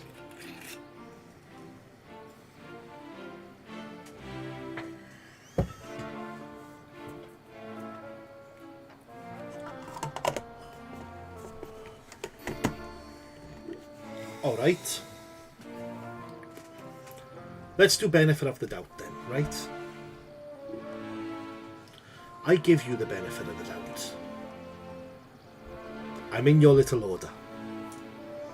Suddenly it doesn't make a lot of sense to me. What happens then?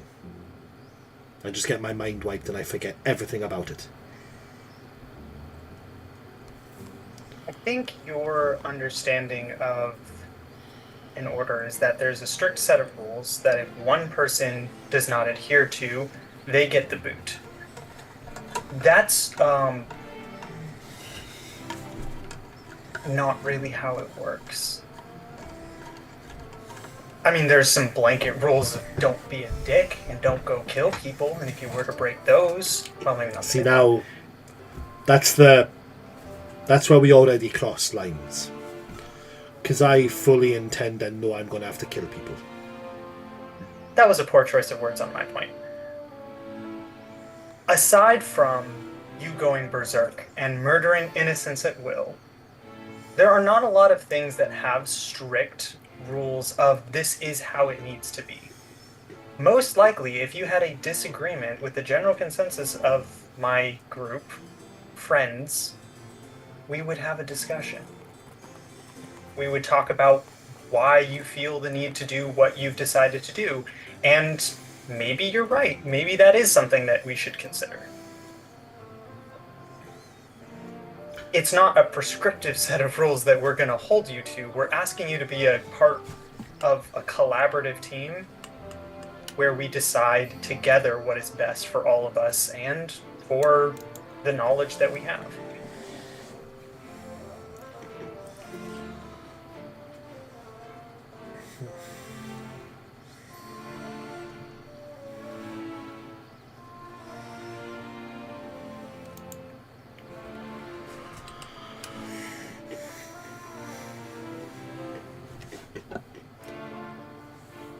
How long do I have to make a decision before you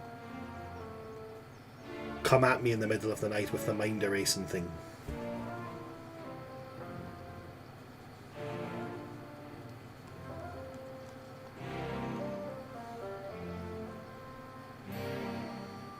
I believe this is within my right as a member slash first. How about I extend to you this benefit of the doubt that you will not shut up about? I will not. I will not come to you. We will not attack you. You have my word that we will not erase your memory. I am taking a chance on you. That goes against everything that I feel is my responsibility. But I have just a small piece of me that tells me you're a decent person, and I trust that you will do the right thing. Whether that is joining us or keeping your mouth shut. Oh, I didn't see that coming. Oh my god. Oh, now I'm forced into a corner of either he's got to become even more of a dick, or he's got to make like instant character growth like immediately. Fuck. I'm gonna roll it. I'm it's actually put me in that much a corner on it that I'm like, I need to roll it. This roll actually determines whether I, Charlie, continue to consider this character worth it. Oh my god. Yeah. This has been so much more of a pain in the ass than I expected it to be. And I really wish I was anyone but Constantine right now. This is the thing. No, but I've seen everybody's faces for this, and I'm like, this has opened up so many more holes than it was supposed to. I've got so many messages, and I've intentionally had to just ignore them because I'm like, I gotta focus on this conversation. I've seen like furious typing from 3. I've seen Charlie get up, walk away, and come back.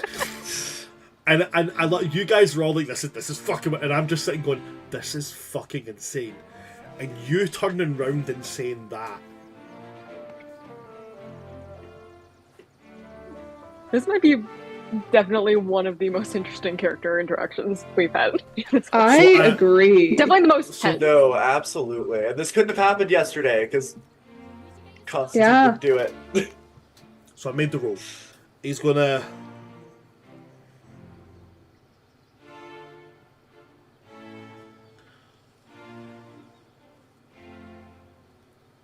People that join your little order, they have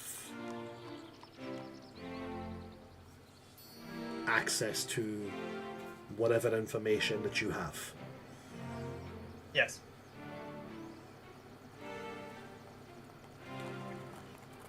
And as long as they're not innocent, you're not going to stop me from killing anybody that I think I need to kill. That's a much more loaded question that I can't give an answer on without the full story. Innocent is a completely relative term. I will tell you that your opinions, decisions will be very heavily considered. And there will be a discussion about that. But I can't give you a blanket slip to kill anyone you see fit without knowing the story. Right, well, I don't really feel I can tell you that story. And this one I'll give you on the last insight check. He's really hating the words that he's thinking have to come out his mouth right now. Like he's fighting to not have to say them, kind of thing. Do I know what he's fighting to not say? It's going to come out. He's just like, you know, he's about to say something that's he's kind of having to admit you're right on something. I can't tell you that story without Eldwin hearing it first. Benefit of the doubt and all that.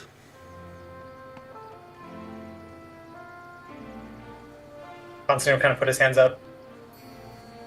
I'll let you decide the order. The only... I hate to say rule, since you seem to really have an issue with that word, guideline that my group holds to, is that we have to be on the same page with each other. We have to share our motives and our desires, and not every instance of our past, but the important parts that impact our decisions and why we choose to use the information from the society. Regardless if I do join this little merry band of whatever that you've got going on,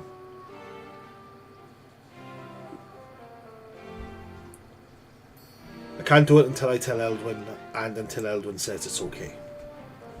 I'm not going to say I'm sorry, but there might have been a portion of rightness that he had, which was slightly more than I originally stated. You have a lot more pride than I expected. You'll fit right in. Pride's the only thing that keeps you alive in certain situations. It's an interesting philosophy. I'm trying not to look at Charlie because Charlie's actions are like, because I can't hear him. I can't hear him. So all I'm just seeing is just, and I don't know if this is like, I don't know what they mean. I'm just like, I can't understand any of this. Constantine's gonna look at him. I came to school with quite a lot of pride. Didn't do much but get in my way. The thing that kept me alive was meaningful connections with people. It sounds like you've decided to attempt that again with Eldwin. Regardless of your decision with the society, I'm glad.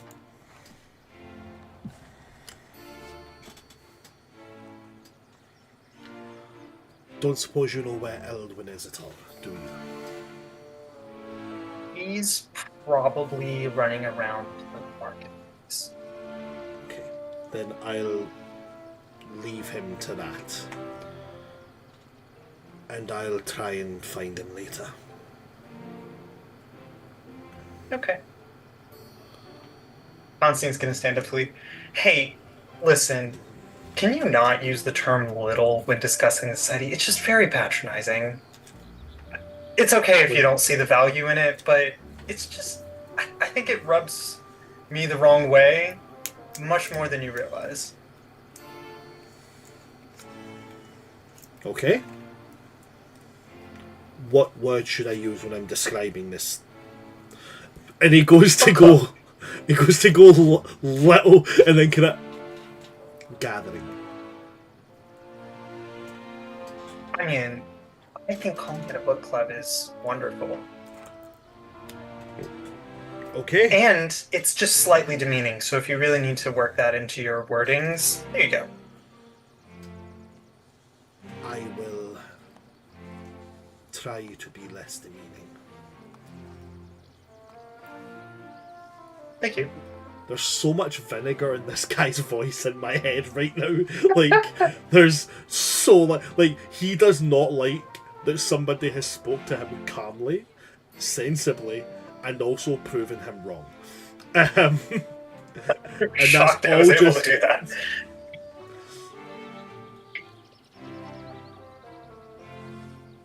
He's gonna. Okay, so I'm gonna go now. Do you want me to like split the room with you? Because you mentioned it was really expensive. I feel bad about that. I don't think you have the currency this place trades in. Probably not. It's fine. It's okay. So how do I get out of the hole? Just ask them to open the door. No. I'll come with you. And he'll go downstairs, go to the bartender, and say, I need you to open the door for my friend. And the bartender will just turn to one of the large barrels at the back and just pull it open. You going through? I'll go through. Inside, it's like a big empty barrel. Step in. As that side closes, the other side opens up, and you're inside another tavern. This tavern happens to be one that you'd recognise, at least faintly, the interior of. You've been here before, but only last time you were here it was called the Silver Purse. This time, it's called the Bristle Badger. Nancy's gonna the door's gonna close and like.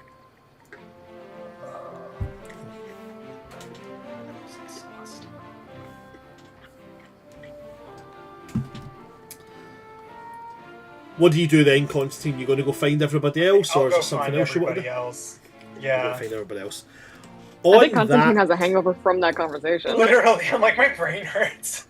Yeah. Definitely. Now I'm gonna read all the texts that y'all sent. Oh, and On they're all that pretty note- scathing. Oh my god, I'm excited to read them now. On that note, that is where we're going to take a quick 50-minute break to let my party members get a drink, to have a bio break, all that kind of jazz. And we'll be back in 15 minutes to see what other NPCs I can completely destroy for this party. Don't go anywhere, folks, and we will see you after the break.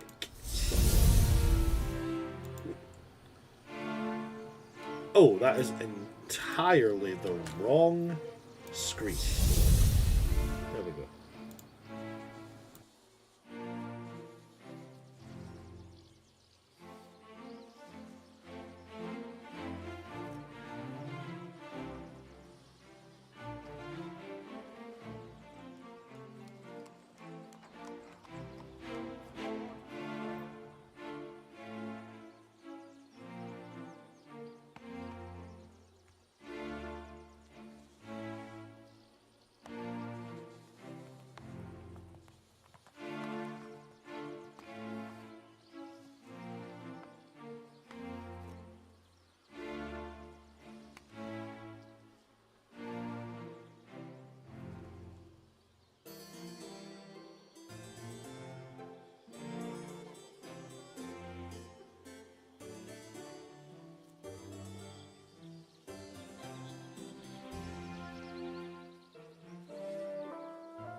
Hello, lovely people, and welcome back to part 2 of our lovely little session.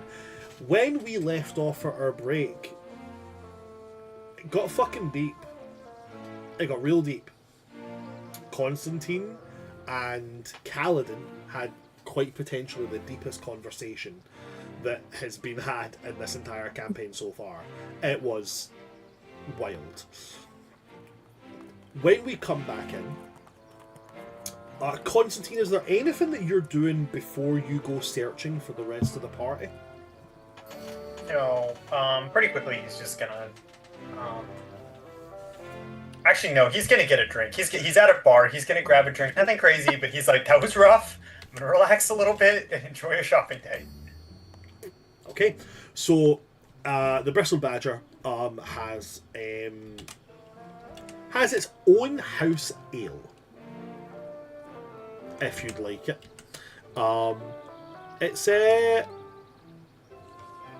It seems to be very popular, or they've got your kind of standard drinks.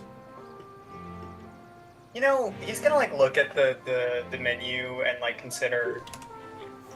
And he's, at the time, do you have tea?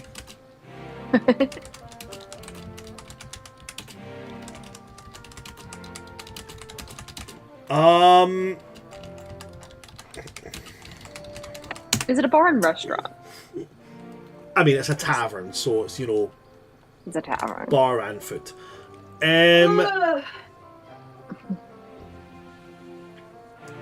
So they do have teas.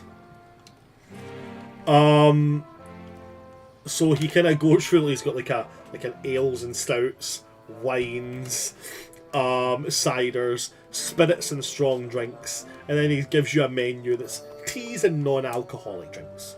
So they have a hearthleaf tea, a tangle bloom green tea, a lavender mint soothe brew. That's the one. I'm gonna go for the soup. Not even hearing the other three? Nah, he's like, yeah, I need to chill the flip out. I am tired. Okay. That'll be 4 silver pieces. He'll hand it over. 4 silver pieces are paid. It is. It's a deep purple colour, served in a mug that is entirely see-through.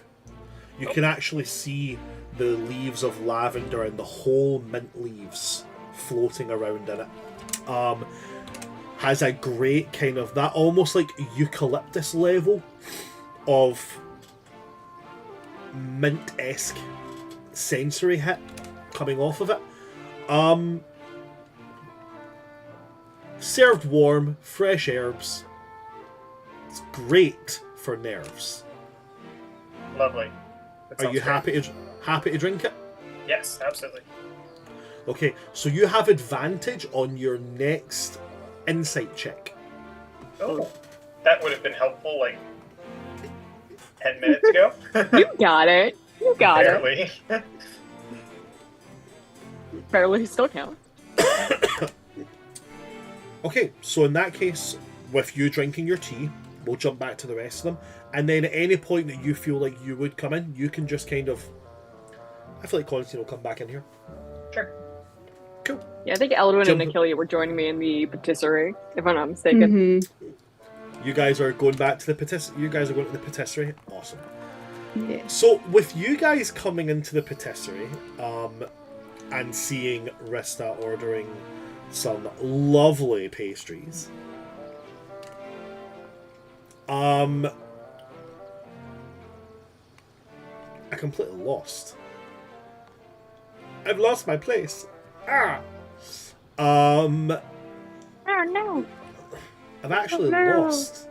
Where the fuck is it? Are you just skimming through your notes? I am. I'm constantly going up and down over my notes because I found it. So as you guys go back to the Honeywick Bakehouse and you step your foot in, Pelin is just sitting a little paper bag down, and she's going to turn to you guys and be like, "Oh, hello. Welcome to the Honeywick Bakehouse. What can I do for you?" Let's What is see. what is the strangest pastry you have?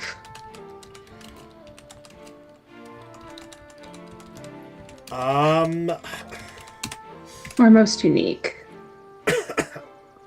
Well, she's going to turn round to the wide array of everything.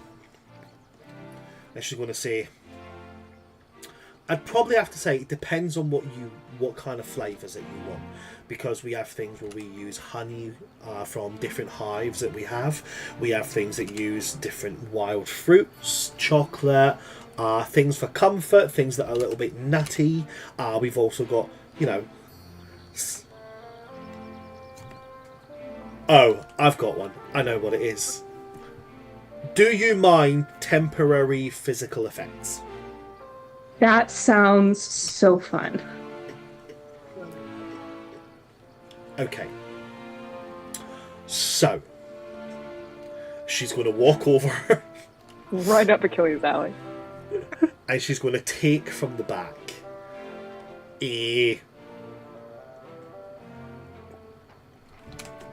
it looks like, the Japanese sweet mochi. Yeah. Little soft squidgy balls with like filling inside it, right? Imagine one of them, but you would have to hold it like this. Oh, that's beautiful. Oh, a massive Okay. That's what it looks like. That's what it looks like. It is pastel pink, dusted with like a, fuck it, pastel blue kind of like powder. Is it a boy or a girl? Who knows? And as it moves and catches the light, you see that it glitters. And she's going to say, "This is a sparkleberry puff." A sparkleberry puff.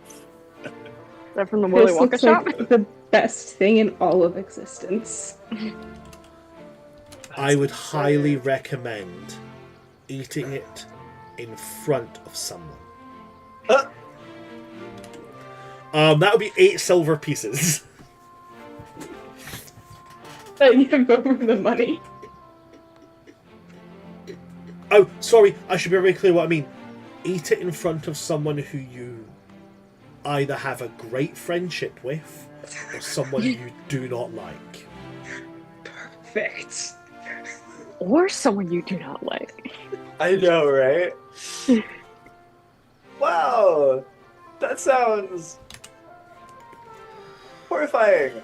I'll have a cream cheese Danish and a chocolate croissant if you have one.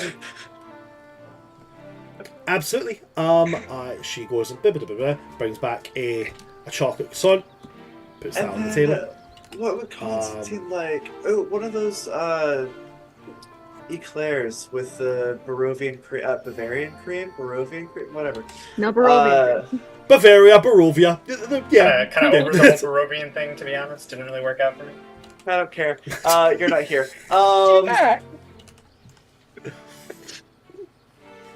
And then Constantine's kind of dry. Scone. Scone. I like to imagine Constantine's a little bit like Captain Holt, where he's like a plain scone. dry wheat toast and a cup of black coffee. Wow, yeah, it is good day breakfast. Okay, so if I'm correct in what I've heard here, cream cheese Danish, a chocolate croissant, and then a Sparkling Jigglypuff? What was the last one? A scone. Just a plain scone. Just a plain scone made with love. Okay. To accompany his long black, probably. So that is 1 silver piece for the scone, 2 silver pieces for the cream cheese Danish, and the chocolate croissant, just a normal chocolate croissant. Yeah, I mean the sunrise croissant. Yeah. Oh, okay, cool. So in that case, that'll be 9 silver pieces in total. And so I'll give a gold. And you'll get 1 silver piece back. Hey, Achillea, why don't you take that? And I'll walk Okay. off. I slide it into a separate pouch for my own money. Is Achillea just saving all of my silver, like, over our time together? Achilles gonna just start. Yeah, Achilles just been slowly saving your silver, and is eventually And, gonna exchange it for gold. Alrighty.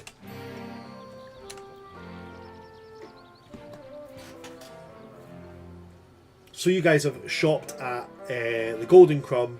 You shopped here at the lovely Honeywick. He's heading outside to now just sit and eat and drink. Yeah, we want to wait kind of out in the open, I imagine, for Constantine to join us. We don't want to do too much without him.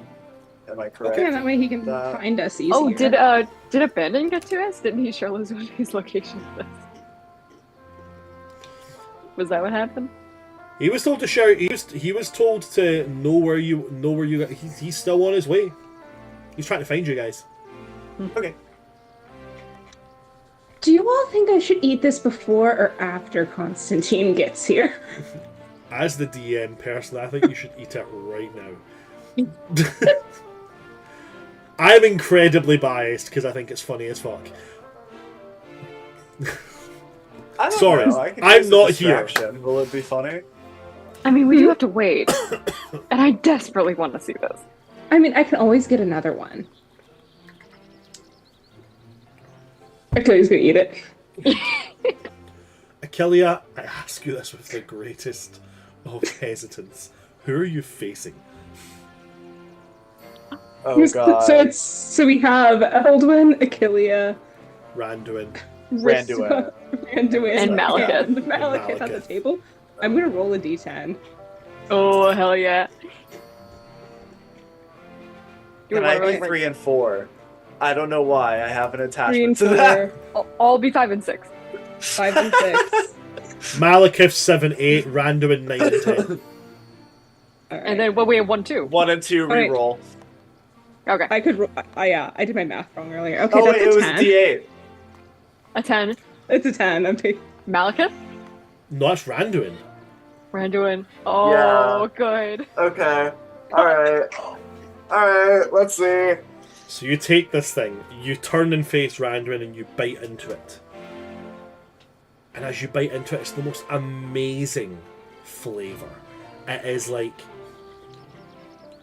It's like white strawberries.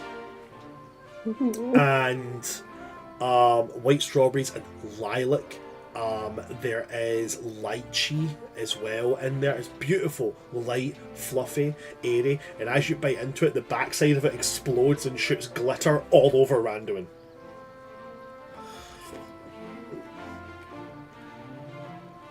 And Randuin is now just covered, head to at least waist, in glitter. Randuin, you're beautiful.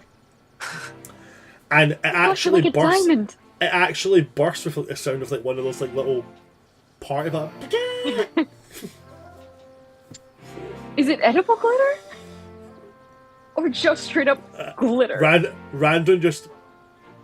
It's definitely not edible.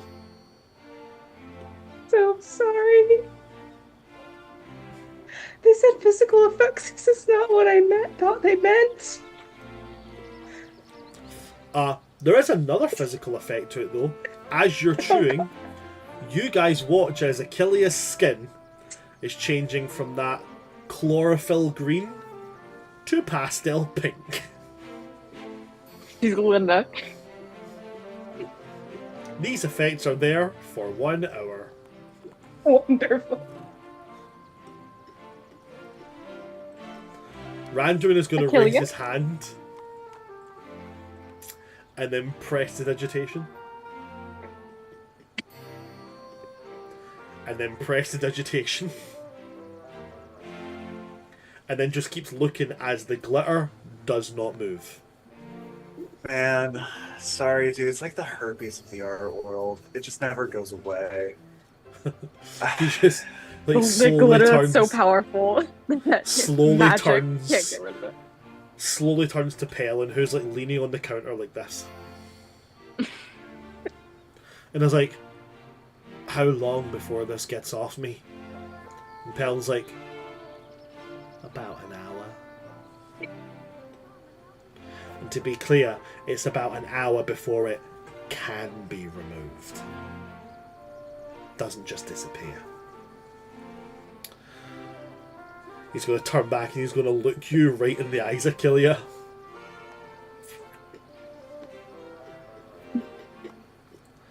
I want it to be known. If it was any other person standing here right now,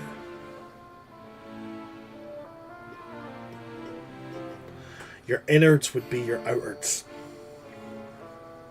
Randuin, it's really not that bad. You should look at yourself. I think it becomes you. Oh, You're like it's a not. gemstone. It's not that bad. Can Is you it? make, Yeah, you need I 50 make of it. these in case anyone breaks into anywhere. I make- We can just eat it and cover them with glitter. I What? make it work. Do I? Do I make it work? Yeah. Oh, I yeah. think you do.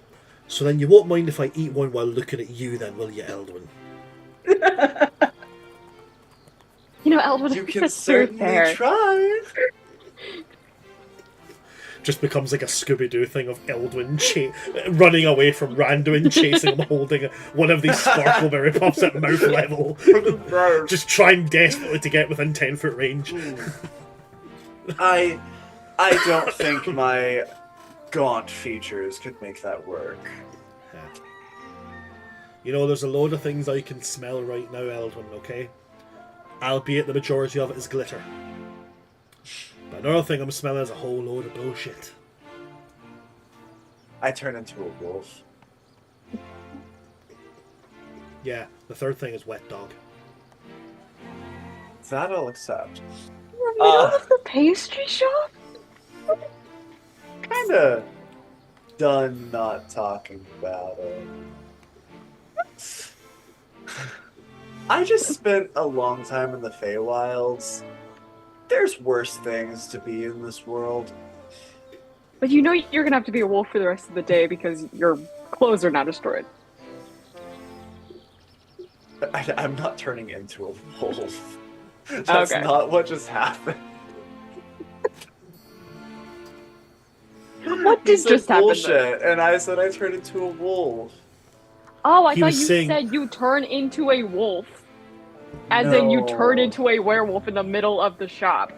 Now that would be real dumb. Yeah, now you get my shock. I was in the same boat as Sheena. That's insane. Yeah, no, Okay. Okay, great. Now we're on the same Great. No, I am not a wolf. Yeah. Anyway. Well, that was entertaining. Krista, we need like 50 of these. I know. I go to the counter and I like slip the guy a tip. And I'm like, This we is need the best security system we could ever have. Sir, I would like to place an order for like at least 5 more of these. Because we could just be like walking around the hallway with one of these, and if like we went into a guard, we could just eat it and spray glitter at a guard. You're buying more of them? Yeah, we're gonna get like 5 to go. Huh. That's 40 silver pieces. Maybe Great, I chalk it up. maybe you should show Felicity one of these lovely treats when she recovers. Has she been through enough yet? I don't know. You might turn pink though. This is weird. Like this is as close to flesh tone as I think I've ever been. For I y'all. was This going is to- weird. Yeah, I was going to say like I want to say that it's your color, but I'm also so not used to. I'm not used to you being anything else. I want you to Okay, be green again. Pelin is going to lean over the counter. In case you're wondering, we can also do custom colours.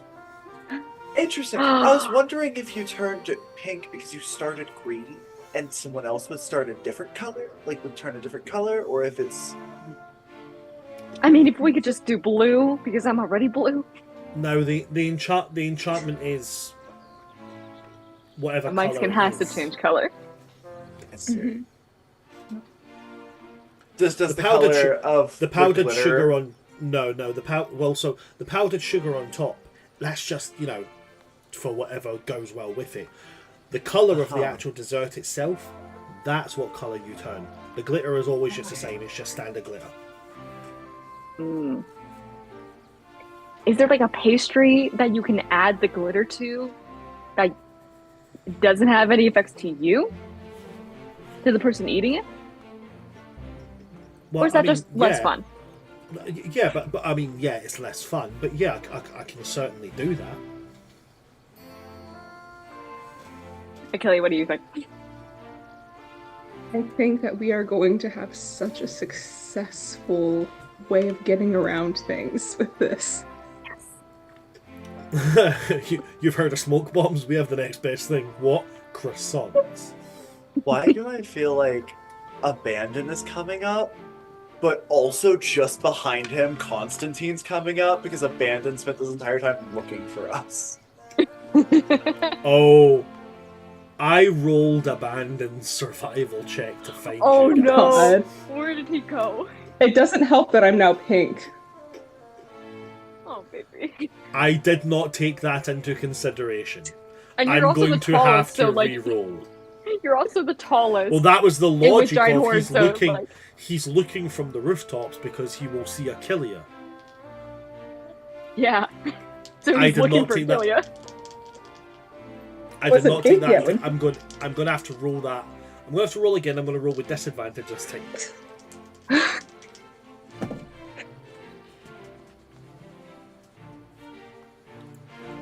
I was saying in my head it can't get worse, and it can't because it's the exact same. Oh, Oh, sweetheart. well, So is Constantine rocking up without Abandon? Whenever Constantine decides to come in, then yeah. You're Do you muted. think a realistic amount of time has passed for me to join? I don't want to join too soon because we were talking for a little bit. I mean, we did have to wait for our pastries. Yeah. Nah, we probably didn't. And we went to Yeah. another place beforehand, too. but yeah, we also went to the Golden Crumb, and Yeah, we've been I'd say dealing now's with glitter fallout. I'd say now's probably a time that you could show up if you wanted to. Okay, I'll pop up. Okay. Achilles Oh, now pink and you're- Randuin is covered in glitter. Well, I thought I was gonna have the most interesting story, but it seems you have color. I ate a pastry.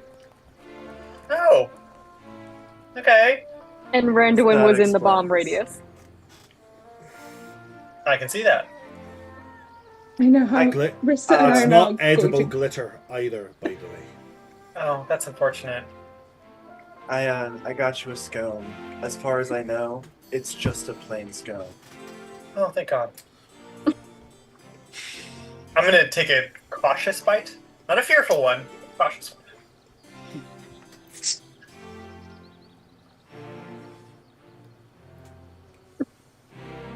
It's the worst way to bite something.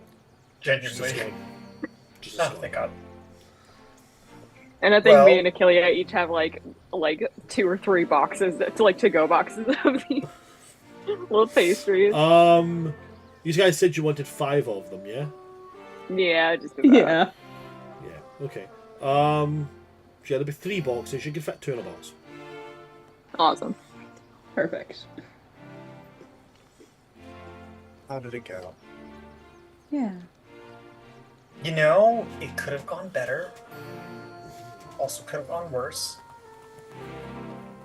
I feel like I understand the conversation that you had with him a little bit better, Eldwin. I have to admit, I think I may have judged your retelling a little bit harshly.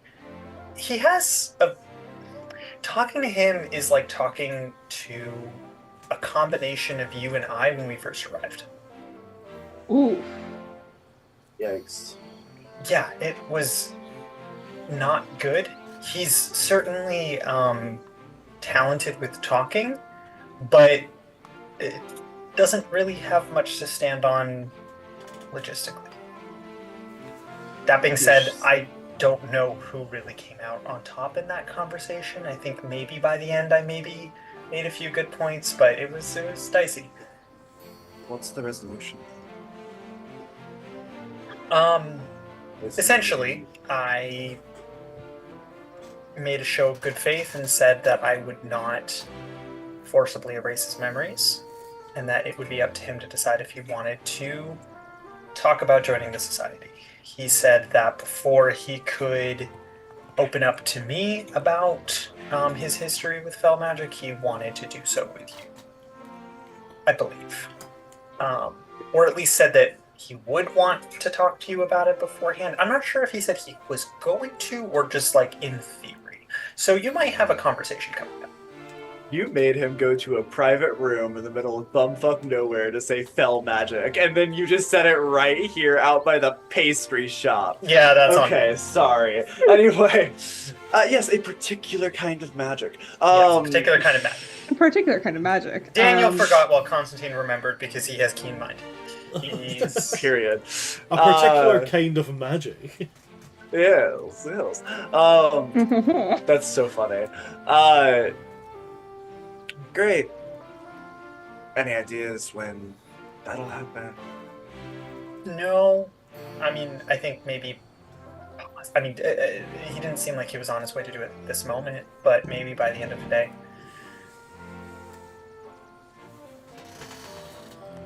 I feel bad. This shouldn't have been your responsibility, and it wouldn't have been if I hadn't assumed the worst.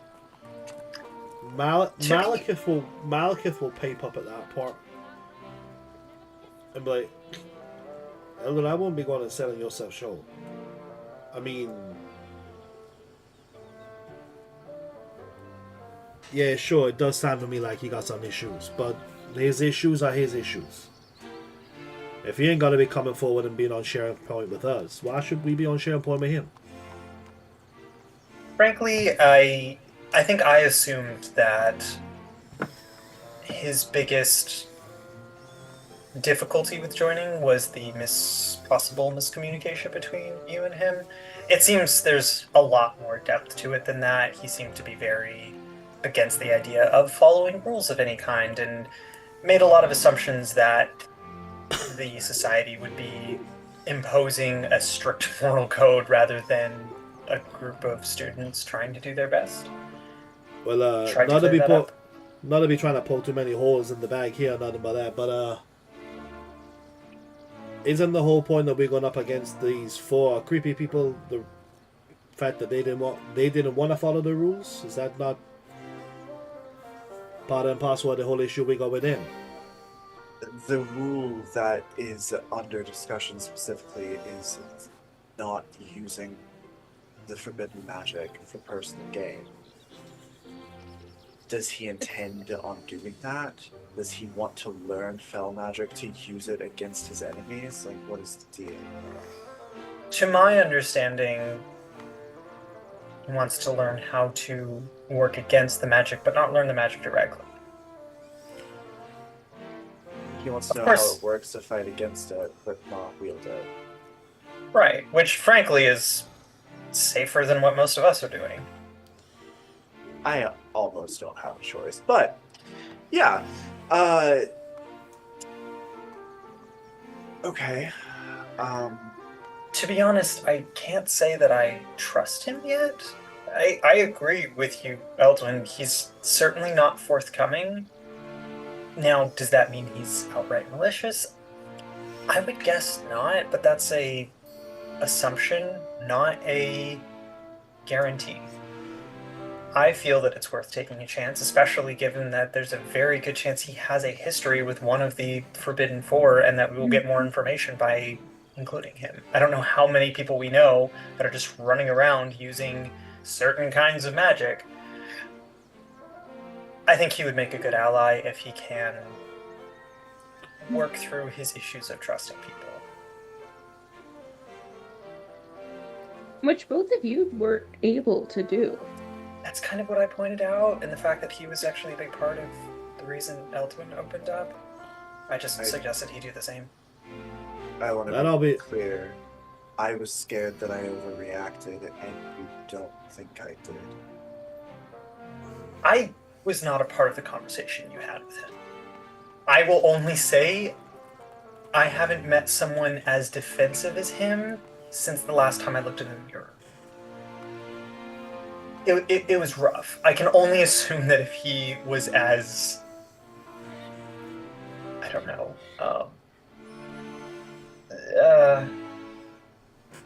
problematic seems like not quite the right word, but maybe adversarial with me as he was with you, then I can see why that conversation went the way it did, especially if emotions were included.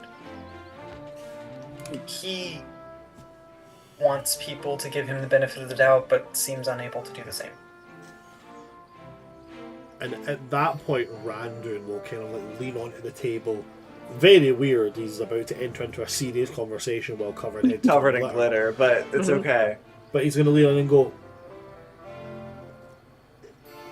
it's all well and fair to have a little bit of a guard up about you. Asking somebody for something when you're not willing to extend it yourself, I mean, that just feels to me like a little bit of a slap in the face. How are we supposed to know we can trust? He's asking for trust without extending the reality of it. Mm-hmm. Realistically, is what he's doing. That's what I pointed out, and for better or for worse, I offered him trust in the hopes that he'll return. Well, listen, like I said, I mean, apparently the magic book tells you you're the head honcho, so it's your choice.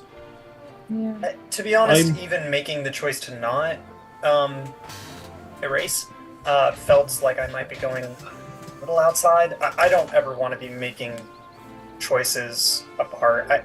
I was just the first idiot who wrote his name in a book. I'm not the leader. I consider ourselves a democracy, so even whether he joins or not, I think should be a group decision, but we can't even get to that point unless he puts some cards on the table first, and he's yet to do so. Which he plans on doing with me. Apparently. I would also just like to point out, at least with Constantine and Eldwin, I took that risk. I extended the trust, and it did eventually pay off. I haven't had many conversations with Kaladin, so I can't say. You two, points at Eldwin and Randuin, definitely know him better. But I don't know if my judgment is right. Feelings are involved. It's complicated for me. I know. Are you seeking an objective opinion? Because I don't know if you can get that from anyone here. Alright. Malekith is going to go, I disagree, Shay. I can give a very, very unbiased opinion. Please. He sounds like he got a lot of capable skills, but he ain't got a whole lot of no trust. We're all supposed to be trusting each other, watching each other's backs. I trust you all. I think you all trust me. He's going to kind of lean towards Rest a little bit. Certainly know someone trusts me a little bit more than they trust others. I certainly know I trust someone a little bit more than I trust other people. This guy don't got no a lot of trust for me.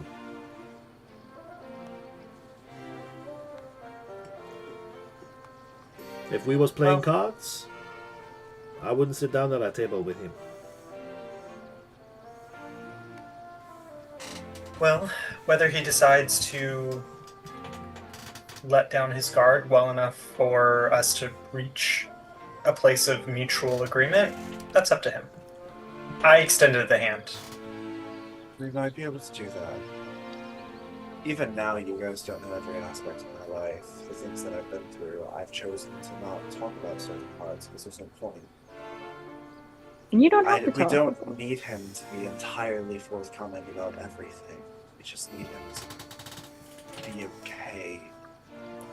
Right, let's with ask. revealing what's needed. Let's ask the real question here. All right. Let's ask the real question needs to be asked. Being very real and honest. He's going to point to you, Eldwin. Weird, creepy mind shit. Points to Achillia. And he's going to say, severely fucked up Feywild bullshit. Points at Constantine. On one part, the guy who wrote his name in a feckin' book. On the other part, can literally rewrite spells on the fly. Points to Resta.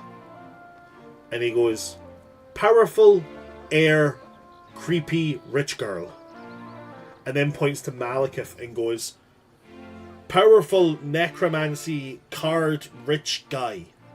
And then he points at himself and goes, obviously the face and the charm of the group. What does he... For what reason? What is he bringing? For what reason do we see him as an addition? It's like my dad. It's like my dad would always say. If you're gonna bring somebody onto a crew, what do they do that nobody else does? He bends luck. And he seems to have a significant desire to investigate that a certain type of magic. He might He already has- be further on the investigation that we already on. He has a history with Fel and its destructive capabilities and has a desire to stop it. Sorry, the magic. I'm sorry, you're right. You're fine. It's fine. In a way, his goals align with ours more than most of ours did before we joined.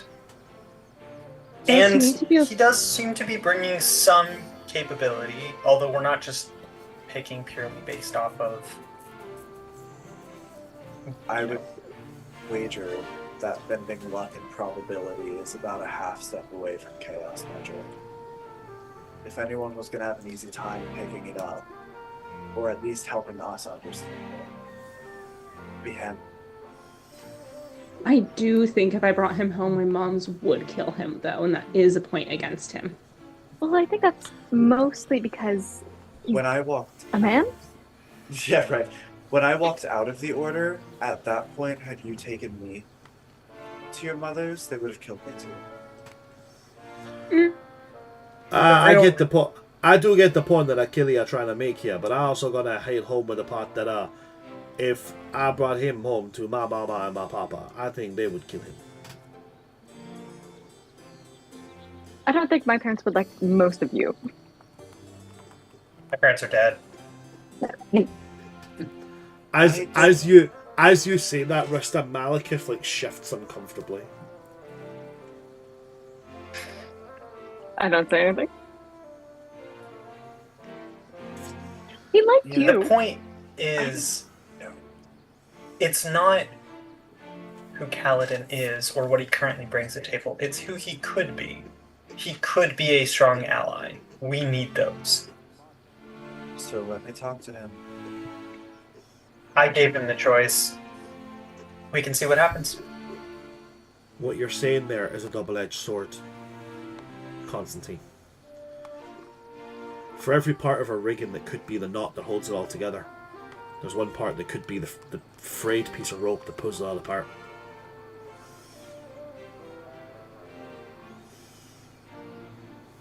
Either way, I'd like to keep my eye on it. Easiest way to do that is if they're close. Listen, we said we were going to be open and honest. If he comes in and he's great and he does everything right, then smashing, great. I'm glad we have him. I just want to voice my concerns before a decision's made.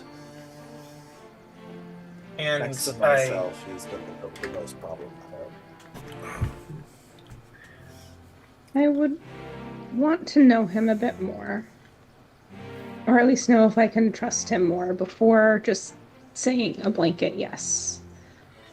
I know I'm the one who really pushed to make sure we could get Eldwin here, but we knew you better. he certainly has a lot of sharing, opening up to do before we could consider him. Hopefully him talking to Eldwin is the first step of that. I don't think... Hello. Sorry. Oh, okay. Was it a I band? don't... No, yes, Abandon is clawing at my shoulder, apparently. I think we should also look into other members. We'll need one more regardless, so if not two, depending on if it doesn't work out. Listen, worst comes to worst, if he sells us down the river, I'll reanimate his skeleton. He's got a good skeleton. Steal his bones. How do you know? He does have a good skeleton. tell by his build. I'm just saying, and nowhere in the requirements of casting that spell does it say that skeleton gotta be dead. Well, that's terrifying. He just I kind of love smirks. that. He just kind of smirks and goes, "Necromancy is as necromancy does, bro." Okay. So,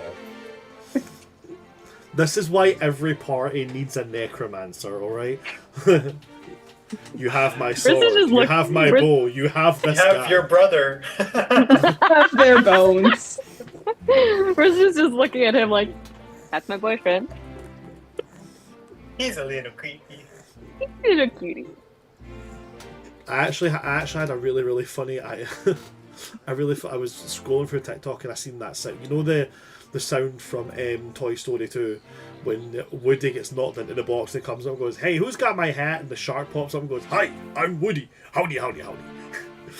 I was like, could you picture them somehow being in some kind of nautical area? Everybody getting knocked apart and somebody being like, "Hey guys, everybody sound off, who's alive?" And I'm just reanimating a shark to pop up and go, "Hi, I'm Woody. Howdy, howdy, howdy." No, not you. He's absolutely the kind of dick that would do that. That's absolutely a Malekith move.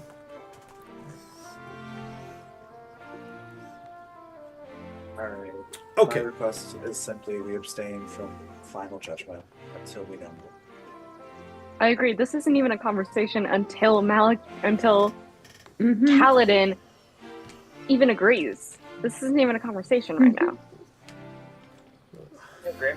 Also, I'm gonna- while I will have to, I personally feel honor bound to not erase his memory without his consent, given that, frankly, that I can understand the reservations around that, and I feel that would be crossing a line. We certainly do need to keep an eye on him. I mean, His here- word here's- that he won't share anything, I believe him, but I don't fully trust it. So I mean, anyone who's really into the school's history could probably find out there was a secret society at some point. It's been around for so long. Like, genuinely.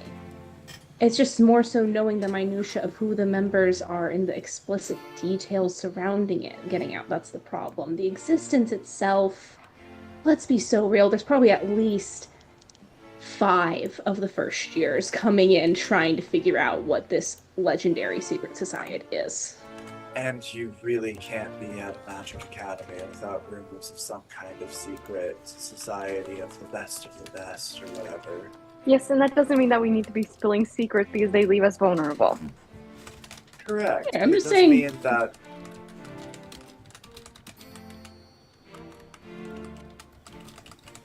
Someone just saying Moving it exists.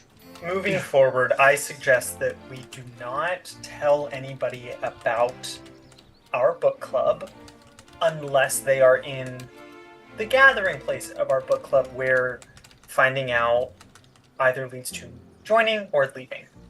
That is the safest Yeah. option. Eldwin, I don't hold you at fault for it, but moving forward, I think that should be a standard that we hold to. yeah, I'm with you.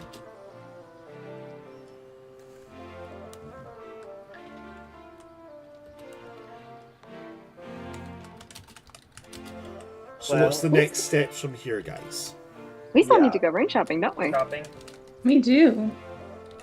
Let's go buy our rooms. You say that and Malekith just like blanks before remembering what you mean by ring shopping. There's like,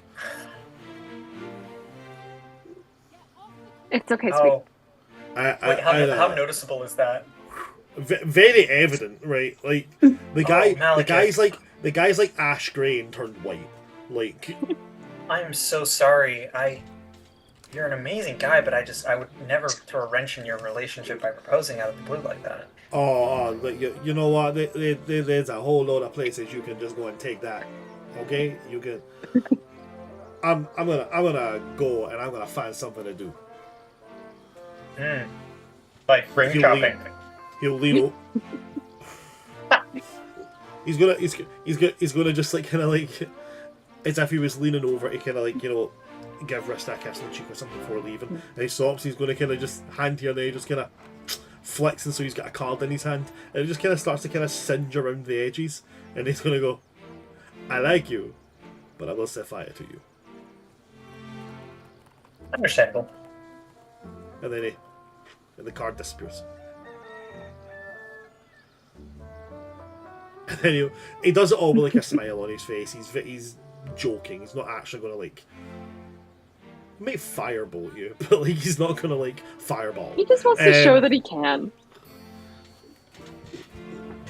Nah, he's very, very, very much a joking kind of thing. He's going to lean over it, gives Rista a kiss in the cheek, and he's going to stand up and go, I got me some things I gotta go rustle up. Are we meeting later on, or do we have other things to do? You guys meeting up at the book club later? I guess so. I'm gonna be doing a lot of reading later. We'll come later on. Let's say the bottom relay. And then he will step out. I don't happen to know French, do I? Let the good It's times roll. yeah, it's Cajun talk, Cajun for let the good times roll.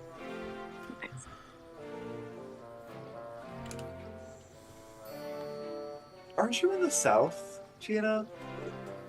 Me? I didn't grow up here. Oh, okay. I'm not in That- Louisiana. Sorry, explains a lot. It's just like I bet it even if does. you're not Cajun in the South, you know. what I'm that a goddamn means. Yankee, dude. Heard. It's better than being from the South. That's not important. Wow, it's better than me. Oh, it's disgusting. oh, Charlie's prejudice Whoop. against Southern people.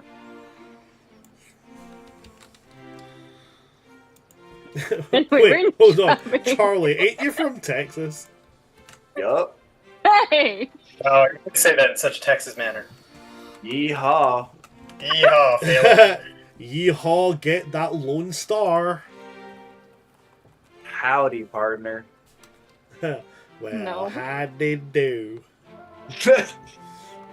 It's like I when don't Howard understand any Wolowitz. of this. It's like when Howard Wolowitz visits Texas. Like, I got me a hankering for a Lone Star beer. I'm from Shit. Texas. I slept with the sheep and rode a horse to school every day. I don't like any of this. I didn't say, Oh, "Oh my man. God." I said, "Who doggies?" The really sad part is Early down. the really sad part is I have a cousin who actually unironically says, "Ooh, doggies." He's the reason I drink.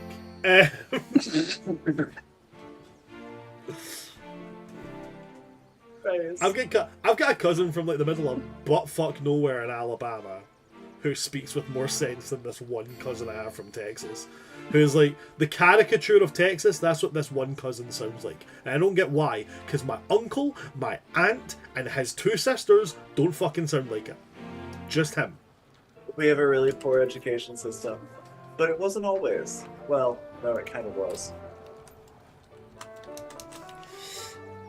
Right. So what's the next step here, guys? The Yeah, forge. what's the order of operations here? The forge? Almost certainly. That's where we'll find the precious metals, the stonework. Mhm. The gems might be found somewhere different, but I'd venture to guess they'd still be there. Anything that comes from the earth, you know. So yeah, I would head towards the forge. Okay. Heading towards the forge. As you make your way towards the forge, you're going to come across... first off, you're going to hear it before you see it. The sound of pumping bellows, the sound of metal striking metal, and the sound of heavy dwarven talk. As you eventually arrive, ringing metal, heat of the hearth, and the very obvious aroma of iron, steel, and burning oak. As you arrive at the Brandersoot Forge.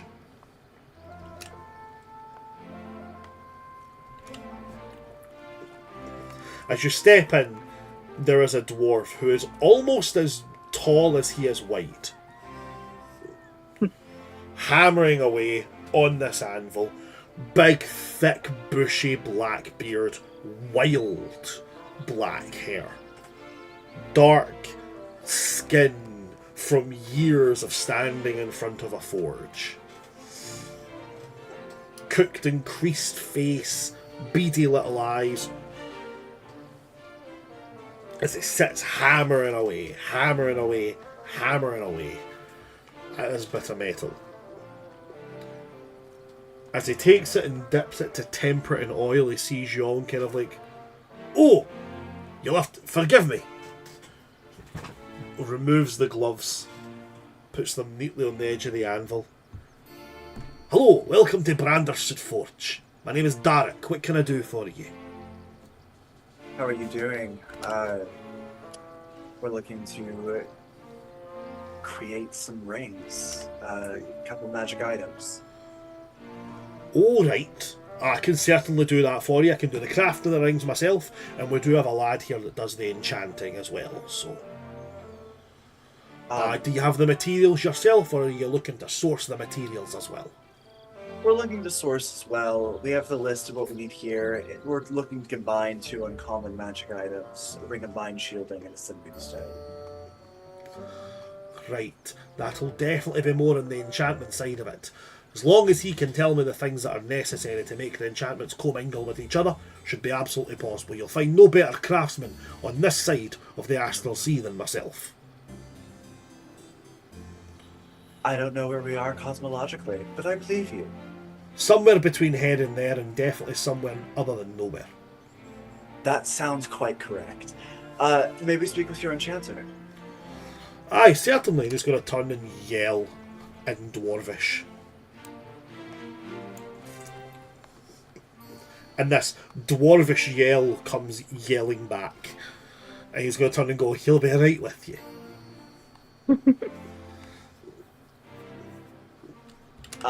I'll go ahead and brief him on the metals used in the recipes. Okay. Just so he's familiar with like what materials we'll need to work with.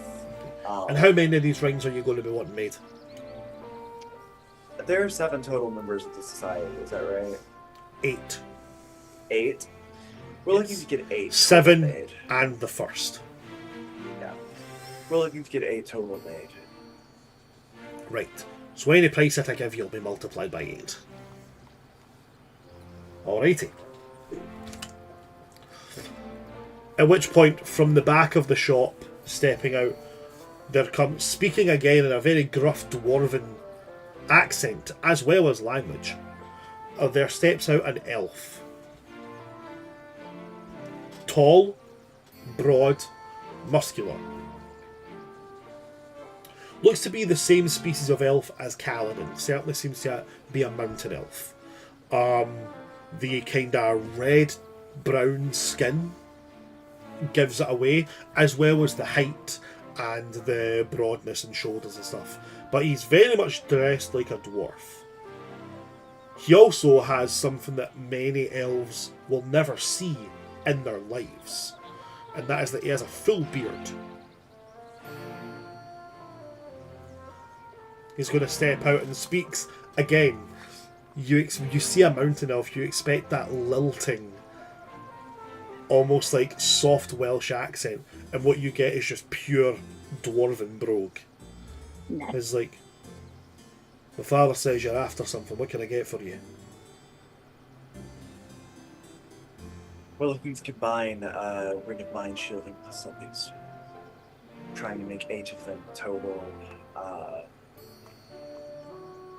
We have a list of ingredients here. We'll need to source them, and if we can do that through you, that'd be fantastic. But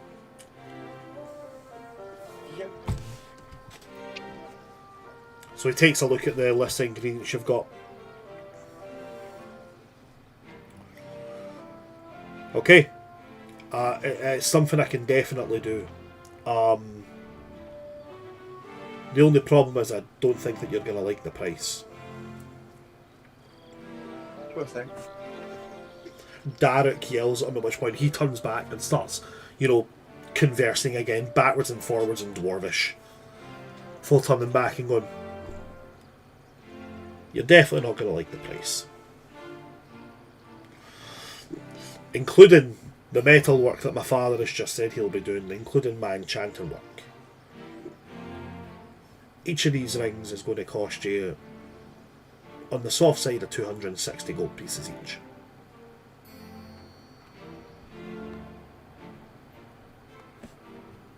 In an itemized way, what resources are causing the greatest amount of gold cost?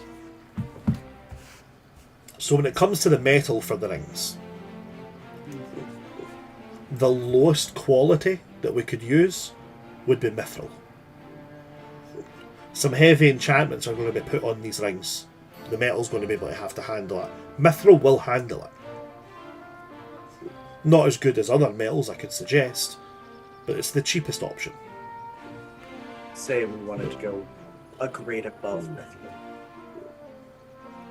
A grade above mithril, you'd be looking at orichalcum.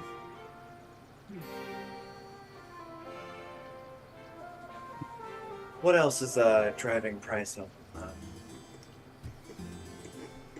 The gemstones.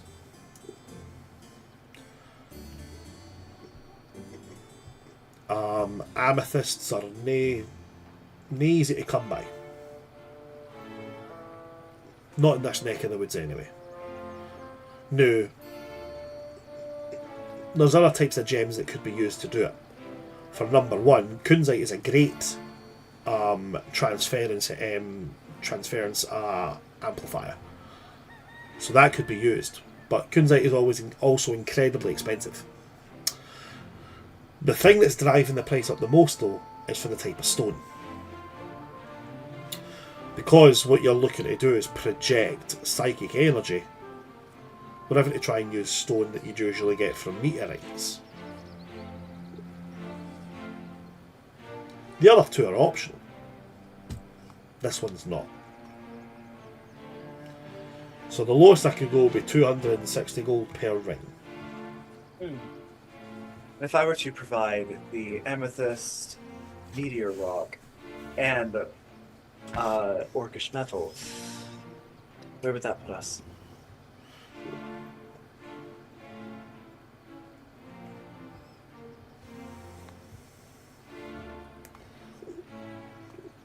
I'd be able to do it for about 135 gold pieces per ring. More feasible. Well, thank you for your time. I don't think we'll go through the purchase at the moment, but I will keep you in mind. I appreciate it. Keep us in mind. We're here every day. Thank you. Hope you and your father's business stays well. I'll walk away and I'll be like, yeah.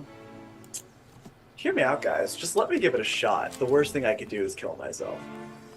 No, the worst thing you could do is blow up the entire school and kill all of us. In an attempt to kill yourself. I bet I could make these rings. I do. Yourself? Honestly, Do you know how to forge? Here, do I know how to forge? No, but I know what I'm doing. Listen, most of us have telepathy in some form of fashion anyway, don't we? I think it's mainly us two.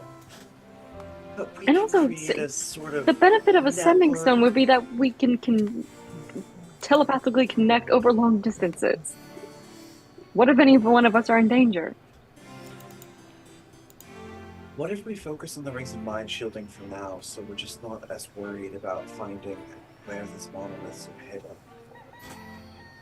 The sending That is stones were a reasonable. luxury. That is reasonable. I know I can make the rings of mind shielding. I feel confident I can figure that out. really see why they have to be connected. So perhaps attaining one and then attaining the other is a better option. And yeah, we have other ways of communicating. While we're on school grounds, we can use Wispy. I think a sending stone would be good, but the mind shielding is necessary. At this point, we're all comfortable with me and Achillea using telepathy for communication purposes specifically, so we can loop each other in on anything that needs to be done. Apart from that, we can do the society for private gatherings. I can handle the rings. I do think the rings are a priority. I'm gonna go buy the materials for just the rings of mind shielding, which will be the amethyst and the mithril.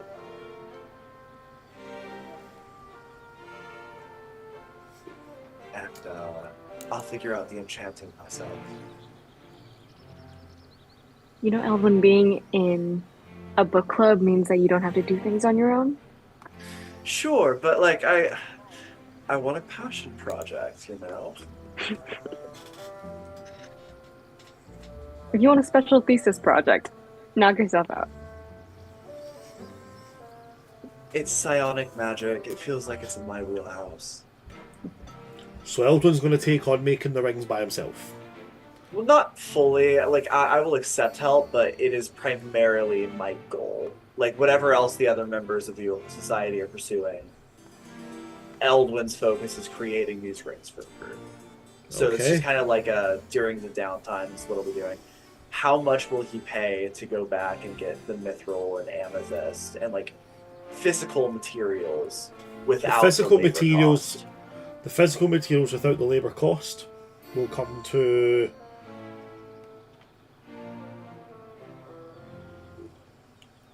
$450 gold. Total? Yeah. That's all of my money that I can do it. Krista can help if you ask her. I mean, it's a group project. Want to split funds? You got it. I can contribute half if you will allow it. We can half that. So Malekith is each. also happy to chip in. Okay, great. Hey, I was broke before my first job at the academy. I've used enchantment magic to get by. Yeah. I can send in about 150. Do we want to do about 100 each? Yeah, let's just go for like 100 each. I know 100. And so, Okay. I mean, wait, this is too much money now. What? It was 450 total, but now we have a bunch of people offering to go in on it at different No, rates. it was you, me, Hold on. Achillea, Malekith. So let's say, what's 50 divided by 4? So I can just I don't think 50 divides into 4. 50 doesn't evenly, but it would be just evenly split. Randuin will 450 pay the amongst 50. 4 people. Okay, great. Randuin's paying the 50. Got it. Yay! 100 We from the rest figured of it out. us. Throw it in. Guys, we're at school and we figured out addition. I'm proud of us. Wow, Guys, look at us. I had a calculator up. Everyone drop 100 from their inventory. We will have rings of mind shielding. This feels worth it. Amazing. Okay. In which case,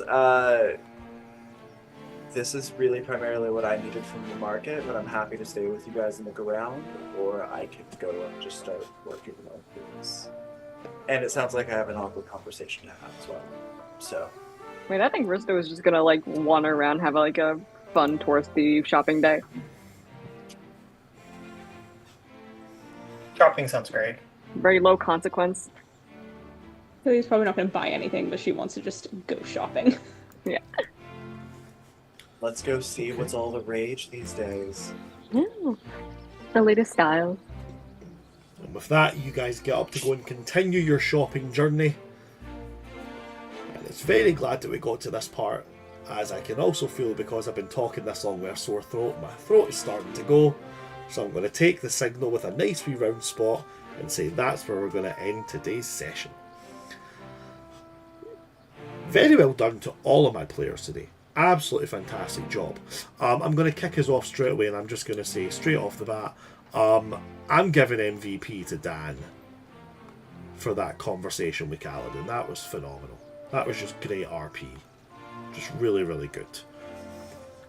And I'm just going to go round robin on it, so I'm going to go to Gina. Gina, who do you think earns MVP for today's session? 1000% Dan. Just like the most tense, on the edge of my seat conversation I think we've had thus far, of just like truly not knowing where the conversation is gonna go. It was excellent. Fantastic. Thank you very much for that, Gina. Dan, I know you've been voted for twice now, so it's up to you. Who do you think should get the MVP vote? You know, I see where this is going, but I am going to give it to me. No, can we vote for ourselves? Not that I would ever do that, but no. I'm going to give it to Bran, because, I mean, you know, it was a conversation, right? It takes two sides of that, and Yeah. it Bran also felt deserves very love. realistic in a way that didn't break, like, I guess, like, RP. I was struggling there a lot, so I thought that it was a really good back and forth. I enjoyed that. It was a great back and forth, and I agree. It was absolutely fantastic. Thank you very much for your vote. So that's 2 to Dan, 1 to me. Ren. You know, I really got to go for Dan there. That is a rough conversation to have, and I think that the way you did it was chef's kiss. Eating it up, I'm taking notes. It was absolutely phenomenal. Well done.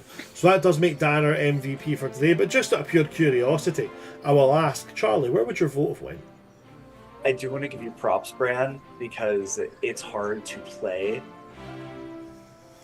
a character who is in that kind of a situation where they're not necessarily bad, but they are morally complex, and to kind of hold their ground and play true to their character when you do so much else, it's really huge. But also, I do want to give the actual vote to Dan. There you go. Whether you feel like you were cheating or not because you have some psych experience, either way, it was a masterclass in diffusion and like It's a getting landslide. someone to kind of back down off of their ego and hear what's being said to them. It was just really well done, and I Absolutely. really admire it. An absolute landslide. Thank you very much, everybody. Dan, you are today's MVP. Thank you. Fantastic. So, if you've already got a port and roll, you get to roll another one. If you like it better than the one you've already got, you get to swap them. If you don't, you get to keep the other one that you already I had. have one. I'm pretty good about burning through them very quickly. Then Let's by see all what we means, got. Let's see what we get. What we're working with. That's a nat 20. Yes. Hey, Oh, yo! I'm there gonna we burn go. And nat onto 20 in that, the 'cause arsenal. We will need that. Earned. Okay, no one. Listen, guys. I'm gonna be the shittiest player until I burn that because no one votes for me. I need to keep that one. Let's Yes. strategize here.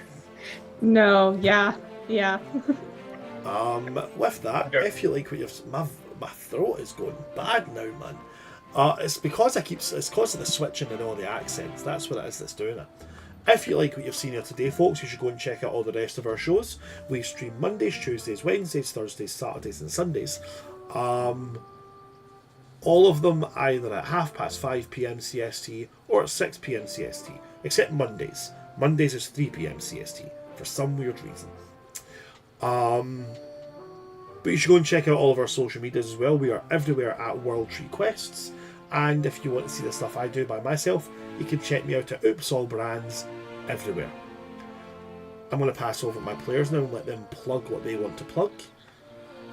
We're going to start with our MVP for today. Dan, anything you want to plug at all? Let's see. We have Tides of Chaos. I believe we should have it this Tuesday. I think so. We just finished part 1 of a fight with a dragon. It was quite a very fun environment with us sailing through the sands, but I believe we're going to be going into a cave type of deal to fight a... Oh, shoot. But it's Blue Dragon, right? Yeah. Blue Fight a Great Blue Worm. Dragon. Yeah. Blue Great Worm. So, definitely catch that. Some fun, high-level combat, and a bunch of great characters. So, Thank you very much for that, Dan. Moving on to Ren. Anything else that you would like to plug at all? I'm going to be at Emerald City Comic-Con in, God, not this upcoming weekend, but next weekend. So if you see me, say hi. I'll be around. I'd love to say hi. I might have some stickers. We'll find out if I bring them or not. And that's about it, other than you should be here also on Saturdays to watch the Dragon Age stream. It's so cool. I love watching it. Dragon Age is a very, very fun system. It's my favourite system, and it's a great campaign with a great party. You should do. Come and see it. Thank you very much, Ren. Charlie, anything you'd like to plug at all? Yeah, I mean, just piggybacking off of what Dan said, you can see both me and him in Tides of Chaos on Tuesday.